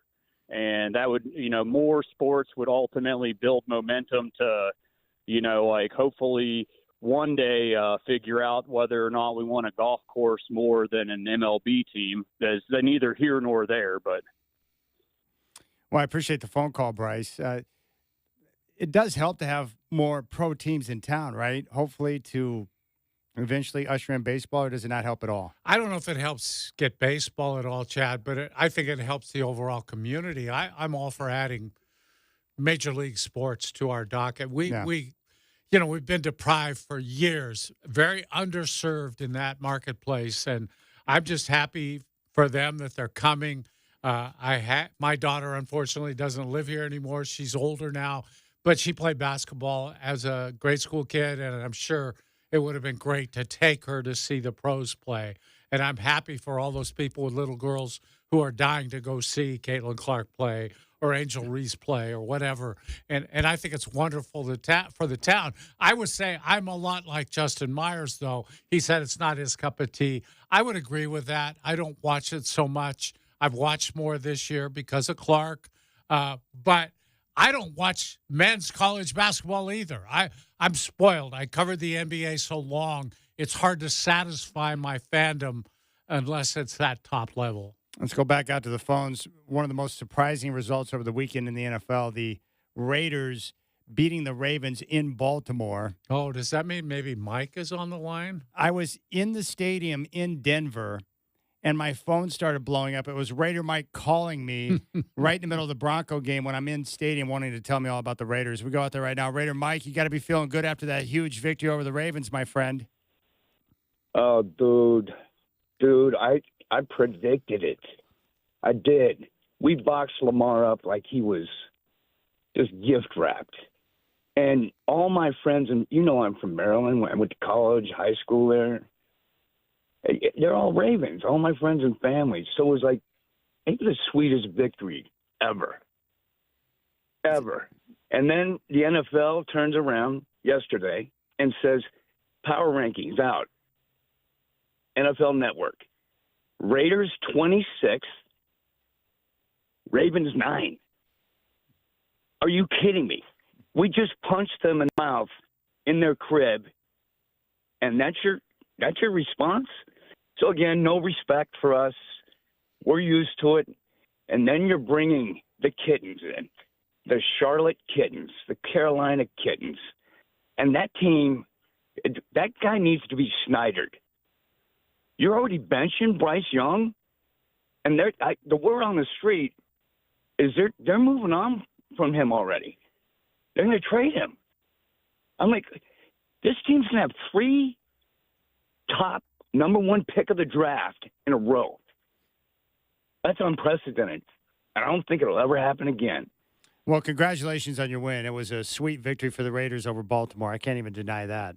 I didn't expect that to happen, and they got it done. But from my understanding with the situation in Carolina, Coach Canales has got he can't lose the rest of his players in the locker room. Everyone knows that right now Bryce Young is not the answer, and if you continue to roll that guy out there, you'll lose the rest of your locker room. Yeah, and Bryce Young is in the unfortunate situation of having no front office people, no coaches around who took him in the first place. So these guys now, it's like, hey, we didn't draft the guy. They don't have an obligation to him like the previous administration. All right, Raider Mike, congrats, man. That was a huge win. I have nothing bad to say about your Raiders on that one. It was unreal. We'll come back, and we're going to hear from Jim Harbaugh.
Nice work, Shacker. I feel like I should be dropping some acid right now. I know. What is this? Check on doors. Mike. Is he okay in there, or is he kind of tripping a little bit? He's working some doors right now. I like it, Shacker. Nice work. It's great to be back, Godfather. It took me about 45 minutes of the first hour of the show to get my brain and my mouth synced up together, but I Yeah. feel like it's back to normal now. Yeah. Good to have you back. Nothing against, Burkhardt did a good job. Oh, that's good to I hear. don't think you want him doing too much better than that. He might end up taking over. He is waiting for me to die. You or me, one of the two of us. He's got us both on high alert. And I know exactly how his mind works. I know he's thinking about that. And I'm okay with that. Yeah. Because I used to think the same things when I was younger in the business, too. If I could just get this person to die, I'd be good. But that's great. It's great to be back. I wish I could fly back to Denver and catch another round of golf, man. Hitting golf balls in the rarefied air is orgasmic. I love it. As long as you didn't go to a Bronco game, you'd be fine. What a disaster that was. Watching Bo Nix struggle to be an NFL quarterback right now is really brutal. Yeah. And what pisses me off is that he's not what we were led to believe he is right now. He's just not ready to play, but there's no upside to putting him on the bench because they got two other bums over there. Yeah. So they're going to let him play through it, which I think in the end will be the good thing. But the first two games don't match up with the way it was presented by Peyton and the coaching staff. Well, I think if we hadn't been misled a little bit in the preseason, we would have expected this more than what we did. Because we talked a long time ago about how, look, he's going to need time. Rookie quarterbacks. Yeah. It's a process. Totally. It's tough. I'll tell you one thing I've been impressed with through the first couple of weeks. There are some surprising stories, but I got to give a tip of the cap to Gerard Mayo and the work he's done with the Patriots. They beat the Bengals. They nearly got the Seahawks last week, but I'm just impressed with how, one, the operation, much tighter than I thought, and they play as hard as heck, man. Oh, man, they sure do. They hit hard. They play hard. Mayo obviously knows what he's doing. And the Patriots organization, I should have known when they had that plan to usher him into the head coaching role once Belichick stepped down. That organization is too good to not have a good plan. And Mayo right now appears to, he looks like he knows what he's doing. Yeah, it looks like they chose the right guy. Yeah. Now we'll see how that works with the quarterback, Drake May, over time, working with the defensive coach. But, man, they play hard. I respect it. But, they're also probably doing the right thing with quarterback. It's like, give him time. Don't throw him out here like these other rookie quarterbacks to get ruined. And he's probably learning, and hopefully that's what's going on. Who's the scrub behind Bo Nix? Oh, Jared Stidham. Maybe they should have thrown Stidham out there and let him get wrecked by the Seahawks and Steelers. Right. No, they did the right thing playing Nix. Just let him play and get through all the rough patches, and hopefully at some point it'll pop. And if it doesn't, then he's not the guy. Whatever. The Mayo guy's kind of a jokester, too. Have you seen some of that stuff? Yeah, I like it. He's faking guys out before the game like there's a football coming or something. Yes, and I also like the I think it's the Marshall head coach. I think they're getting ready to take on Ohio State. He was talking about, hey, I wouldn't mind getting some of the players over here. Yeah. And he let them know that they have all-you-can-eat biscuits from some special biscuit place down there for NIL. Yeah. I thought that was pretty solid. It was, yeah. I don't even know the name of the biscuit company, but it must be pretty good because he was throwing that name out there. It's like, hey, all the biscuits you can eat if you come on down here. All right, dumb number one, Robert Saleh, head coach of the Jets, talking about the Patriots, and they'll be kicking off here in just a matter of minutes. They've shown out really good in the first two games. Obviously, defensively, it's still a lot of familiarity. They're doing a lot of the same stuff they used to do. So in our mind, they're running a system that they're very familiar with. They're very sound, very disciplined. They get after it from a defensive perspective. So that part of the ball is very, very familiar with regards to what they're doing schematically. Now, on offense, though, obviously, new coordinator. They're doing a really nice job. They're running the heck out of the football. They're playing a physical brand of football. Brissett's doing a great job getting rid of the ball. And they're moving it. They're playing well. All right, typical coach speak where he praises the opponent like they're freaking Super Bowl champs. But what he said, though, Chad, was obviously they're better on defense than we are. Yeah. They had a lot of qualities our defense doesn't have. All right, so I guess the big question I have here is, like, I expect tonight with the Jets and Patriots a physical football game where there's going to be some hard hitting. What's your take on Aaron Rodgers through 2 weeks? He had the rough outing against San Francisco on the road to open the season, but looked better, not great, but better against Tennessee. Yeah, I think, like I said, I thought it might take him 3 or 4 games to really get into it. He was better in the second game. I expect him to be better tonight, and we're going to see improvement. It's just, he's been away. And as you get older, I think it's probably tougher to come back. And he's fine. He'll be fine. He plays quarterback with his head instead of his arm. He's a thinking quarterback, and his mind is fine. No question about it. Well, speaking of quarterbacks, Justin Herbert's status for this weekend's game against the Steelers is up in the air with an ankle injury. Well, let's ask the coach what about it. All right, Can we? Jim, what's the latest with Justin Herbert? Is he going to play? How's the ankle? What's up? No, he's just working through the ankle from the game on Sunday. Possibility that he doesn't play? Is that a possibility in your mind? Crystal ball. Expect him. He's getting better every day. I was just meeting with him. Said he was feeling much better and good today. Who would, if he can't go, who would start? Would it be Taylor or would it be Easton? Right now it's Easton, but we're going to be way over the legal limit of what ifs if this, if that. What have you seen on film from the Steelers defense? Outstanding. One of the best front sevens in football. And elite in the coverage area as well. What about their front seven stands out to you so much? Talent and depth. If you just look at their depth, it would be starting on a lot of teams. Coach, you're obviously familiar with Justin Fields dating back to college. What about his play challenges in defense? He's an outstanding quarterback. He's good with his good throwing the ball, good extending the plays. He's a top flight quarterback. Interesting. Justin Fields, top flight quarterback. Top flight quarterback. Yeah, he hasn't thrown for 200 yards yet, I don't think, but he's top flight. The team that drafted him at the top of the draft got rid of him, but he's top flight. Yeah. All right. He was also asked about T.J. Watt, who I saw firsthand annihilate the Broncos. Let's see what he thinks about T.J. Watt specifically. What makes him difficult to deal with? He's a relentless player. That's the word that jumps out the most. But extremely talented. A scheme that the Steelers have been playing since 1982. The real masters in the 3-4 defense. It's just been handed down from one generation to the other, and as an edge player, T.J. Watt's as good as they come. There you go. There's very revealing, Chad.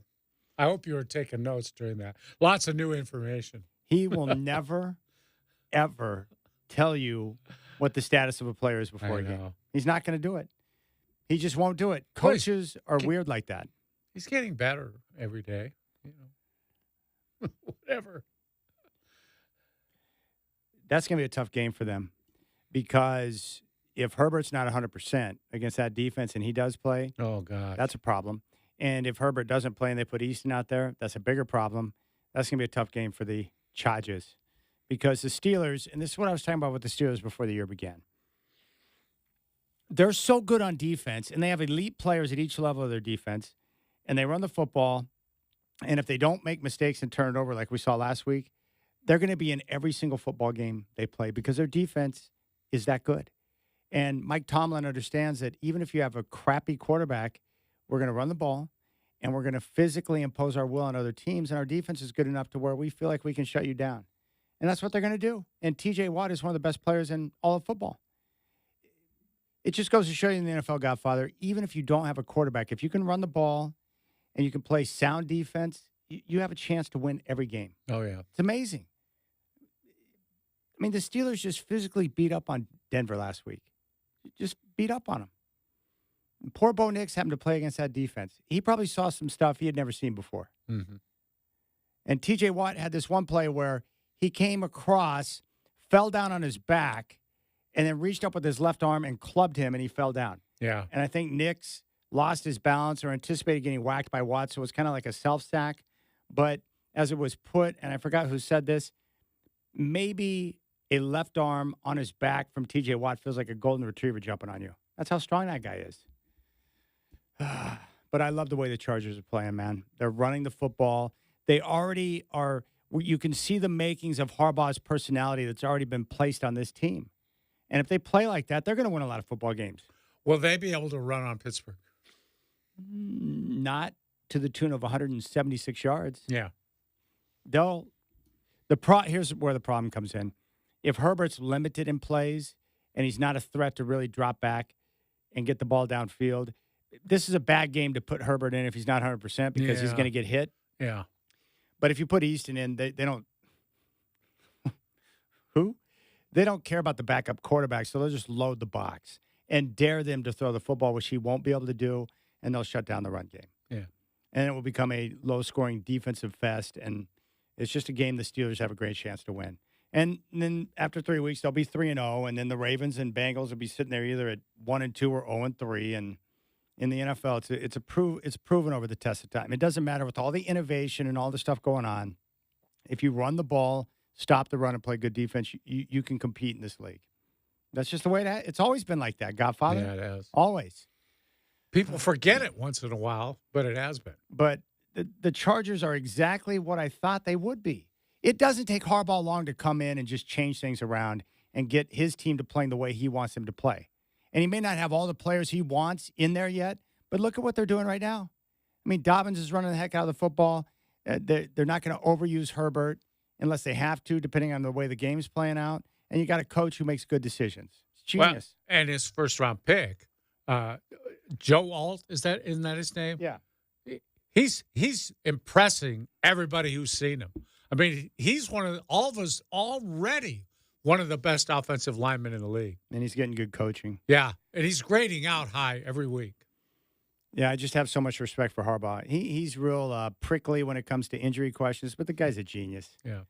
And he says a bunch of kooky stuff, too. I think he said the other day he's going to lean on his staff.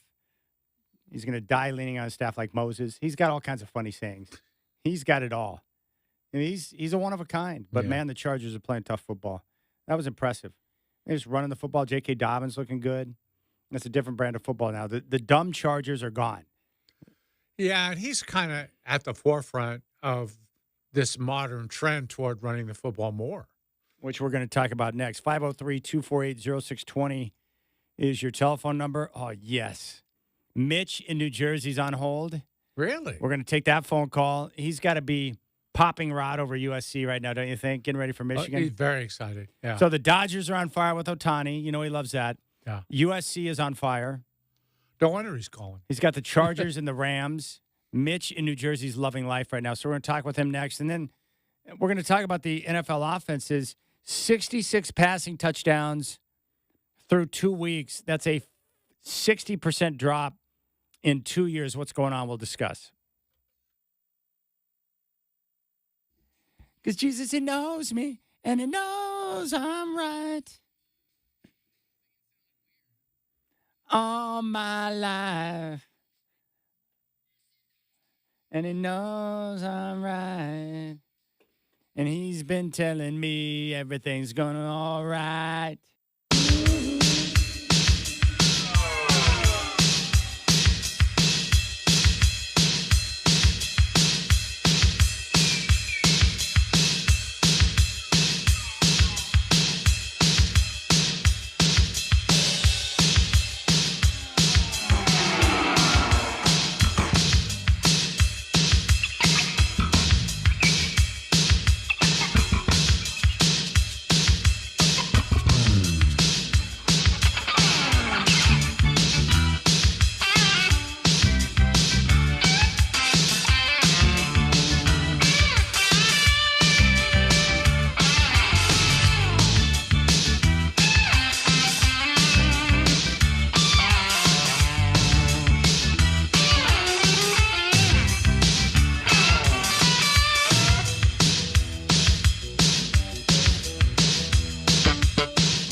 All right, Godfather, longtime caller into the program, Mitch, who is in New Jersey.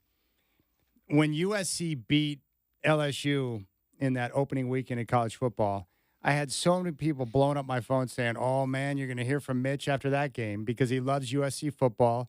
I've seen Drake London make some plays in the NFL. He's got to be happy about that. But Mitch, for whatever reason, East Coast guy, West Coast sports fan. Yeah. And look at what's going on right now. USC football is alive and well. Shohei Ohtani just had 6 for 6 at the plate, 10 RBIs, 3 home runs, 2 stolen bases. He's part of the 50-50 club now, the only member of that club. So it's all good for Mitch. Let's go out there and talk with him right now. Hey, Mitch, you got to love your Trojans right now. Do you feel confident with them going into Michigan? Oh, how you guys doing? I certainly do. Definitely we're going to win again. I feel like I'm part of the team. I'm taking a page out of Raider Mike. They're going to rule the day to invite the Pac-12. You see, all these conferences are much better. There are so many good quarterbacks and teams because the ex-Pac-12. And my Pac-12 is being reborn. Take from the Mountain West. You can take St. John's from Manhattan if the money's right? They'll be good. They'll be fine. This is all good for college ball. All good. And Miller Morse and Jackson Dart, who came out with Miller Morse, they came to USC in the same year. But once they heard that Kyle, that's my grandson, Caleb Williams was coming to town, they knew both of them. One of them had to leave. And I guess also there was a third guy, Garcia. Not Jeff Garcia. He's with East Carolina, I believe, or East Michigan. Not Jeff. He's at Garcia's last name. He also came at the same time. I know I've gone on the path already. I just came from my farm, my other grandpa. And Chad, you grew up in Colorado? I can't believe they can go make highways and streets without street lights. I did. Isn't that unbelievable? It is unbelievable. What century are we in? 21st century, right? Yeah. Septic tanks that don't have. Anyway, I'm sorry. I think we're going to beat Michigan by 3 touchdowns. Oh, wow. I think they're hurting. And we're going to get into Jackson Dart. Old Mississippi, I think, is going to give it to Georgia. And there are so many good quarterbacks are going to be in the next year's draft. Raiders are doing okay. I like my boy, my fellow countryman, if you know what I'm saying, Gardner Minshew, done right. He's doing okay. He could be a decent, solid quarterback, but we need another quarterback for next year. And one more thing, so you don't take it personally, Chad. I was going to go to that USC Maryland game in College Park. Yeah. But the deal with that crowd, to meet my brother there, and I could go over to Virginia and stay at his house for a couple of days. I don't want that. I don't want going around 80,000 people. No, I know. You told me the deal. When I was in this city earlier in the summer, you didn't want to come into the city because there's too many people. Well, I understand it. But my sister told me a different way. I could have just parked the car in the parking lot, walk over, meet you there, and then head back home. I'm not going to 60,000 Yankee fans or whatever they are. Hey, Mitch, what about Ohtani today? What did you think of that? Is that unbelievable? Dwight, if it wasn't for Ohtani, they wouldn't even be in the playoff race. Yeah, I think you're right. I think that 50-50, first guy, he might, if he does this next year, he'll do it with a Cy Young and the MVP. How you like that? That'd be pretty amazing. Yeah, I'll be interested to see if he hits as well when he's also pitching. That'll be interesting. And I think he should play center field when he's not pitching because I didn't know he had that Ricky Henderson speed. Yeah, he's an outstanding outfielder, no question. To see him in center field, and I also crack out with Aaron Judge in center field. I just think of Herman Munster, Frank Gwynn in that episode, but that's just me. Well, Mitch, congratulations, my friend. It's great to hear your voice, and enjoy the USC game this weekend, buddy. Definitely 3:30 my time, post game. I talk with Jason Schwartz and Sua Cravens. I'm a regular there. Last time I was there, it was 4 o'clock my time in the morning. Excellent. I love it. Crazy. And hey, I know. Don't disappoint your fans after a USC win when they expect you to call. You got to make sure you come through. And I'll call you next week. We'll talk about Bo next and Caleb next week. Next week, how's that? I don't want to talk about Bo Nix right now. I got to be honest with you, it's brutal. Well, he's a C minus maybe. Yeah, that's life as a rookie quarterback in the NFL. There's Mitch in New Jersey. He's a happy man right now. Yes, he is. I have no feel for the USC-Michigan game. I just know that Michigan right now, they're a brutal watch. Yeah. Their offense is brutal. They're brutal. And for USC, I want to see how they respond to expectation now. They're expected to go in and win. They're favored. I want to see how they respond because one thing I know about Michigan, they're going to come out and really try to be physical at the point of attack. How does USC respond to that? Yeah. I'll tell you one thing, though. It shouldn't take too many points to beat Michigan because they're not going to score much. No, you get a field goal, you might be good. Yeah. Just get on the board. Yeah. All right, let's talk about the NFL offense's godfather. And by the way, Rip City Drive, Dwight and Chad, 526. Hope you're enjoying your Thursday afternoon. Love the weather right now. I know it's not going to be like this forever. That was a little time check for my brother there, wasn't it? It was. I'm trying to do everything I can to butter up the God brother so he'll bring a bunch of balls over to Haven Spa for us next Friday. Yeah. And by the way, we're going to be out there. If you're unaware, next Friday on the 27th, Dwight and I are doing something very special for the Boys and Girls Club of Portland. Balls for All. You got to love that. Balls for All in the form of gently used or new athletic balls. Basketballs, soccer balls, baseballs, footballs. And we're going to fill up a Viking spa over at Haven Spa. We're going to broadcast the Rip City Drive live from 3 until 6 at Haven Spa at 10560 Southeast Highway 212 in Clackamas. If you come by and hang out with us, you'll have a chance to win Trailblazer tickets, also Dick's Sporting Goods gift cards. So it's very simple. You come by, drop off your balls, and then you get some Dick's gift cards. It doesn't get any better than that.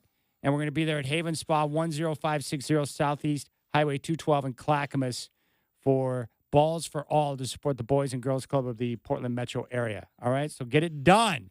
And we're going to be out there from 3 until 6, and we got to fill up the Viking Spa. So any type of new balls that you have, used balls, basketballs, soccer balls, baseballs, footballs, bring them out because we're going to be there. All right, Godfather, let's talk about this offense. I brought up the stat earlier, and it's pretty wild, but 66 passing touchdowns in the NFL through 2 weeks. That's a 60% drop from just 2 years ago. Now, you and I came up with a variety of different reasons, but I think it starts with this, or at least most of the experts would agree. It's the Vic Fangio effect, the defensive coordinator. And he came up with a philosophy of defense where he was going to play the cover 2 shell and keep 2 safeties back with the idea of this. Don't let a team beat you over the top. Yeah, everything has to be underneath, right? Keep everything in front of you, and if they have to go 10 plays or 12 plays to go down the field to score a touchdown, so what? We like our chances if a team has to run 10 plays on a drive that at some point they're going to make a mistake. And I think the way I heard it put was most defensive coordinators, they're not worried about a team running for 150 yards as much as they are the 2 or 3 plays over the top of the defense that could determine an outcome of the game. So that's where Vic Fangio came up with this cover 2 shell that you're seeing all over the place, especially against teams like Kansas City or Buffalo, the teams with the big arm quarterbacks that are moving around looking to buy time and then hoist the football downfield. And that's why you have that. Would you concur with the experts in terms of the Vic Fangio defense really having an impact on what we're seeing with some of the passing touchdowns? Absolutely. I don't think there's any question about it. And you see teams still trying to throw because they're impatient and they think they have to throw. And everybody's looking for chunk plays nowadays, making the game easier because the reverse of what you just said about Fangio, they're not so sure they can run 12-play drives down the field without screwing up. Yeah, because most teams do. You make a mistake. Yeah. Because the defenses you're going up against, you got to execute at a high level. And the longer you're on the field, the more decisions and plays you have to make. At some point, you would expect someone to make a mistake. But I think part of the effect of that defense and why we're seeing fewer passing touchdowns, this could be a part of it, is with that defense, there's less guys in the box. And so there's opportunities for teams to run the football. And that's where guys like Kyle Shanahan, who are running that incredible zone scheme in the West Coast offense, we're seeing it now in New Orleans over the first couple of weeks where they've been dominant on the ground with Alvin Kamara and Clint Kubiak, who comes from that same system. And then they're running the football, but what they're doing is they're using play action a ton, and that's opening up opportunities for Derek Carr downfield. So I think part of it could be teams with a more willingness to run the football based on the lighter boxes that they're facing. Yes. Well, you mentioned Jim Harbaugh. I mean, they just ran it for 176 yards. Right. And it's going to be real hard to play him with like a four-man line, a four-man front. You're going to have to get more bodies on the line of scrimmage if you want to stop his running attack. Okay, now let's see Justin Herbert throw the ball down the field a little bit. I think the other thing that could be impacting the number, Godfather, is we have 3 rookies who are starting right now, Jaden Daniels, Bo Nix, and Caleb Williams. For sure. Neither of which have thrown a touchdown pass this year. So the quarterback play from the youngsters, you expect those type of hiccups and bumps in the road. But also not just that, but you have a lot of other younger quarterbacks who are playing football right now. Will Levis, we're seeing some of the struggles in Tennessee and across the league. And I think just overall quarterback play could be an issue. No question. No question. And it's really causing problems for teams that are just reluctant to run. And I'm wondering, too, as I think about it, maybe running backs are going to make a little more money if this continues because you got to have a pretty good running back now. Maybe you can't just plug in a third-round pick anymore because you're going to be running the ball more. You got to find reliable guys who aren't going to put it on the ground and guys who can carry maybe 25 times a game. Well, we're seeing in Denver right now, Javonte Williams has been ineffective, as has Julio McLaughlin. Udrick Estime fumbled the football in game 1, then he got dinged up. So they haven't been able to get their running back by committee on the same page. But I can't help but wonder with this reduction in offense, and we've seen a decline the last 2 years, how much of this is probably a direct side effect of teams just electing not to play their starters in the preseason? Oh, yeah. That's probably the biggest one, right? I think it's a great point, Chad. We talked about it at the time. These guys aren't ready to play. They haven't had enough practice time together. They're not practicing during the season as much because of all these oddball games on Thursdays, on Mondays, on Sunday nights. So you don't have the practice time. I don't think some of these teams are ready to go offensively. It's easy to play defensively. You just line up and chase the ball and chase the guy with the ball, and it's not as sophisticated. These offenses now are pretty intricate. They're very complicated play calls. They're doing a lot of things, and it's hard to run that stuff without a lot of practice. Well, speaking of lack of practice time, would you mention the Jets who are playing tonight against the Patriots? Third game in 11 days for the Jets. Yeah, now how can you have any practice? You can't. So this is a combination of things. One, it's a combination of the CBA and the way things have changed for the players over the years where you have less practice time, less organized practice time throughout the course of the year. They're not in pads. They're not getting hit. Yep. So you're not seeing that type of activity. And when I grew up for years and years and years in the NFL, Godfather, the way it worked is the starters would get on the field in the first preseason game for a series or two. Mm-hmm. In the next game, they'd play maybe a quarter. And then the third preseason game, it was kind of that ramp-up game for the regular season, the dress rehearsal where the starters would play the first half and into the third quarter. Yes. And then the final preseason game, they would rest the starters and then give the youngsters who are battling for a spot on the team a chance to play. That was a make-the-team game, that last one. So that you had that ramp-up period where starters had a chance to develop the continuity and get themselves into better playing shape. And now you just don't have that. So even Aaron Rodgers, for example, he didn't play in the preseason, and he was hurt last year, so he went over a year without playing a football game. And then all of a sudden, boom, you're out there. In fact, I heard Kirk Cousins yesterday. He was asked about, getting back in the NFL. And he said the hardest part is just getting used to the speed of the game because he said no matter what you do, there's nothing you can do to simulate how fast the game is to get back out there in the field and play. And so he's still adjusting to the game and the speed of the game, even though he's a high-level quarterback. He's been playing for years. How do you expect a rookie coming out of college to adjust to that? That's what I'm talking about. Golly. That's crazy. The way I relate it to is like showing up at the golf course, not warming up, and then just stepping up to the first tee box and then just letting it rip. Well, how about having your driver's license for 10 years and then trying to run the Indianapolis 500? Things are going a little faster out there on the Brickyard. But if I were setting up an NFL team right now, knowing the way defenses are played, the first thing I would do is I would find the best offensive lineman possible, and I would build from the inside out. I would start with my offensive line and get the best possible offensive line I could, because now after what I'm seeing in the NFL, I am convinced that the most important positional group on your football team for this NFL ball is offensive line. There's no question about it. You know what else has really gotten me a little bit in the start of this season? Off-season, the Ravens, one of the most dependable rushing teams in the last several years under John Harbaugh, they go out and get Derrick Henry. And I'm thinking, oh, my, this might be a marriage made in heaven. Okay, the first game, Henry, I think, has one carry in the second half of the game they lose. What does John Harbaugh say? Well, we didn't go out and get Derrick Henry to rush the ball 30 times in a game, like he did in Tennessee. And I thought to myself at the time, why'd you go get him then? That's what he does. That's his strength. And the longer the game goes, the better he is. Well, I think it looks to me like Baltimore's getting caught in the middle of that. They're trying to go to a passing game. Everybody else is going to the running game. Get back to what you do best. Give the ball to the guy at least 20 times a game. What are you doing? They can win games with their rushing attack. No question. We got some very interesting games this weekend, Godfather. Starting out with the Bears at the Colts. Chicago's 1-1. Indianapolis 0-2. They lost opening week to the Houston Texans, and they dropped last week's game in Green Bay against the Packers. So we get a chance to see Caleb up against Anthony Richardson, right. And Richardson's one of those young quarterbacks who's starting that we talked about. That's going to be a 10 o'clock kick on CBS. Right now, Indianapolis, a 1.5-point favorite. After that, you've got the Texans 2-0 at the Vikings 2-0. And right now, the Texans are a 2-point favorite. The Vikings coming off that monster win against San Francisco, where they were underdogs, won outright. And Houston's coming off the Sunday night victory over Chicago. That's a good football game. Yeah, I kind of like the Vikings in that game. You know that? I just like the way they're playing. At home, too. They're tough at home. And Darnold's been terrific through 2 games. This game here is wildly fascinating.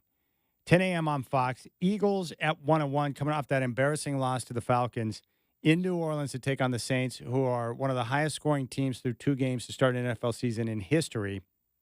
Derek Carr, Clint Kubiak on the same page. And Philadelphia a little bit desperate here. I'm so blown away by that decision to throw it on 3rd down and not run the football.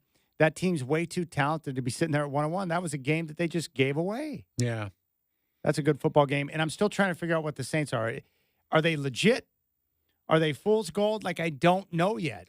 Yeah, I want to see, too, Chad, if that loss last week has a little carryover with the Eagles, who kind of imploded last year. When things got kind of bad, they just sort of folded up. I want to see if there's any hangover from that game last week. The Lions at 1-1 at the Cardinals 1-1. Arizona coming off that impressive smash down of the Rams. Kyler Murray looked like $1 million in that game. He looked like $1 million in that game. Oh, man, he looked good. And how about this one here? Talk about desperation. 0-2 Ravens at the 1-1 Cowboys. Baltimore coming off a horrific home loss to the Raiders. And Dallas got thrashed by the Saints.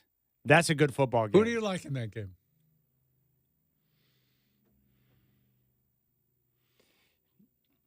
I have no idea, but if I were going to have to pick a team, I'd say Baltimore. Me too. I think they can run the ball on Dallas all day long. The running game, and I think better coach. Yeah. And Dallas could have issues trying to deal with Lamar. Mm-hmm. Wild. All right, we'll keep things rolling. We'll come back, and Dwight's going to give you the do we know the inductees for the Oregon Sports Hall of Fame? We've got those, yeah. All right, Dwight's going to give them to you next.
All right, Rip City Drive. Now, Shacker, did you just tell me that there's a zoo in China that's painting up dogs to look like panda bears and faking it? Is that true? I was going to play you a clip if we did high five here, but I'll what kind of dog would look like a panda? What kind of dog is it, Shacker? A white dog with black paint. Oh, that tells me everything. Can I I play you need the to know. news piece then, if you're going to bring it up? Yeah, just play the news piece. I got to hear this now. It's wild. Another Chinese panda-related story is causing controversy. They may be unbearably cute, but they're not bears at all. Those are dogs dyed to look like pandas. A zoo in eastern China admitted to doing it because they lack the real thing. Two rather odd-looking pandas with mannerisms resembling dogs, wagging tails and all, because, well, they're dogs. Zoogoers were none too pleased. A zoo spokesperson said they did it to attract more visitors. Originally, they were two chow chows. The idea to dye them came from the internet. Thank you, Internet. Chow chows. There's your answer, Dwight. So I assume that they're doing this to try and get more visitors to the zoo. Yeah, but everyone who goes places takes pictures, and it's easy to figure these things out and let the whole world know when you're doing shenanigans like that, passing dogs as pandas. Yeah, I would have trouble believing any dog would look like a panda, no matter what color it's painted. Pandas don't bark. That's really disappointing that they would do that. I'm very sad about that. Yeah. All right, Godfather, we have the inductees this year for the Oregon Sports Hall of Fame. Who are they? Well, here, let me set it up for you, Chad. It's there's going to be an induction ceremony on October 29th at the Patricia Research Center for the Arts in Beaverton. I've never been there. It's not going to be a banquet this time. They're also combining it with the Oregon Sports Awards, honoring achievements of high school and college athletes. So anyway, the Hall of Fame presentation is going to take place on that evening. It's going to be emceed by Orlando Sanchez and Neil Everett. And this year's class, all right, soccer superstar and Olympian, Megan Rapinoe, three-time college World Series champion coach Pat Casey, Portland Timbers icon Diego Valeri, team handball Olympian Rick Abrahamson, also former Duck basketball player, and the 1984 and 85 Portland State volleyball teams. That's the rundown. All right, good. It's going to be a different ceremony, like I say, a show rather than a banquet, and probably not as many nominees as we've seen sometimes in the past. But I understand it's going to be a great show, and with the people at Sport Oregon running the show, it should be really entertaining. And what's your role going to be in the event? I will be a spectator at the event. So no role for you this year? No. They're going big time. They don't need the likes of me up there on the stage. All right, checking the scoreboard right now, Godfather. The Jets lead the Patriots by a score of 7-0 with 39 seconds left in the first. Aaron Rodgers, 8 of 9, 63 yards, and a touchdown. Okay. So a good start for Aaron Rodgers. Not surprising. How do you think the Bees will do at home this week against Purdue? I can't get a feel for Purdue. It's hard for me to imagine they're as bad as some people tell me they are. Are they bad? I mean, I'm hearing they're not good. Well, supposedly. I'm still trying to get a feel for the Beavs, too. Yeah, like, no kidding. I know the Beavs are okay. I just want to know, how good they really are. Yeah. I think this game will tell us a lot. Coming off a beat down at the hands of Oregon, how do you bounce back at home against Purdue? Yeah. Does this mean you can't beat any of the Big Ten teams, or is Oregon just that much better? I think it's more probably the latter, that Oregon's just in a different class, and there's no shame in losing a game to Oregon, so you move on and get ready for sure the next game on your schedule. Man, I've enjoyed football season so far, though. Like, the NFL has been just upside down in terms of teams that we thought were going to be good that are getting off to bad starts, teams that, are having rookie quarterbacks out there in the field that look terrible right now. Caleb Williams has struggled. Bo Nix has struggled. Jaden Daniels has struggled. And that just falls in line with everything I've seen in my lifetime. It's very rare that a rookie comes out and it's just top-notch from the get-go. Yeah. That rarely happens. It takes time. Yeah, and it's also that same situation we've talked about before where the only teams that get the high-pick rookie quarterbacks are the ones that stunk the season before. That's right. My biggest problem is, like for the Broncos, like it's okay if you're going to lose games, but when you put out a product that's unwatchable, like they're not entertaining. Like that first game against Seattle was brutal, and then that game last weekend was worse. Yeah, it was worse. Whew. I mean, I'm sitting there at the stadium, and my mind, this never happened to me before. It started wandering into other things that I'd rather be doing. Didn't you feel that Denver really had no chance to score in that game? I did. I felt like they weren't going to score. So the amount of bad decisions by Sean Payton, who is the, so-called genius in that football game, was mind-numbing.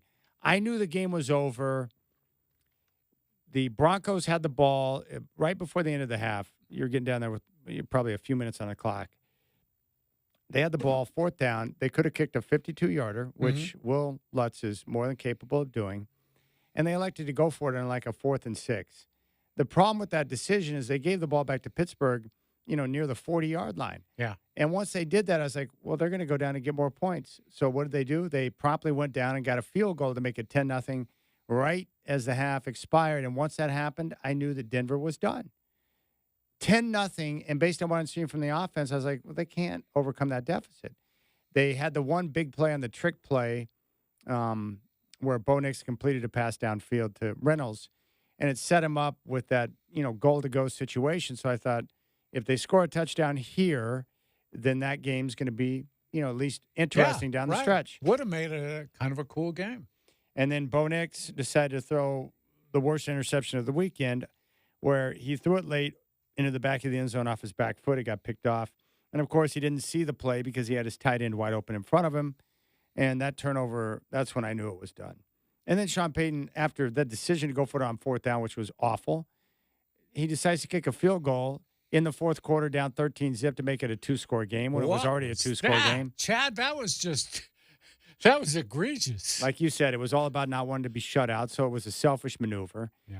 And then they get the late score to make it 13-6, and he elects not to kick an onside kick with no timeouts. Yeah. That's even worse decision. Good decision, Coach.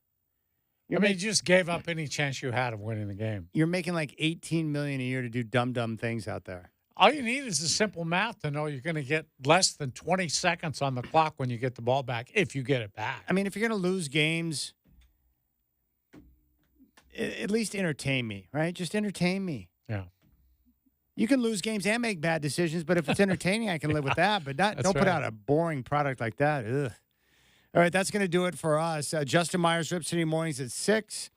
Dwight and I are back tomorrow. Rip City Drive at 3. We'll be joined by our college football and NFL insider, Alex Brink, and Brian Noe, Fox Sports Radio. Have a good night, Godfather. You too.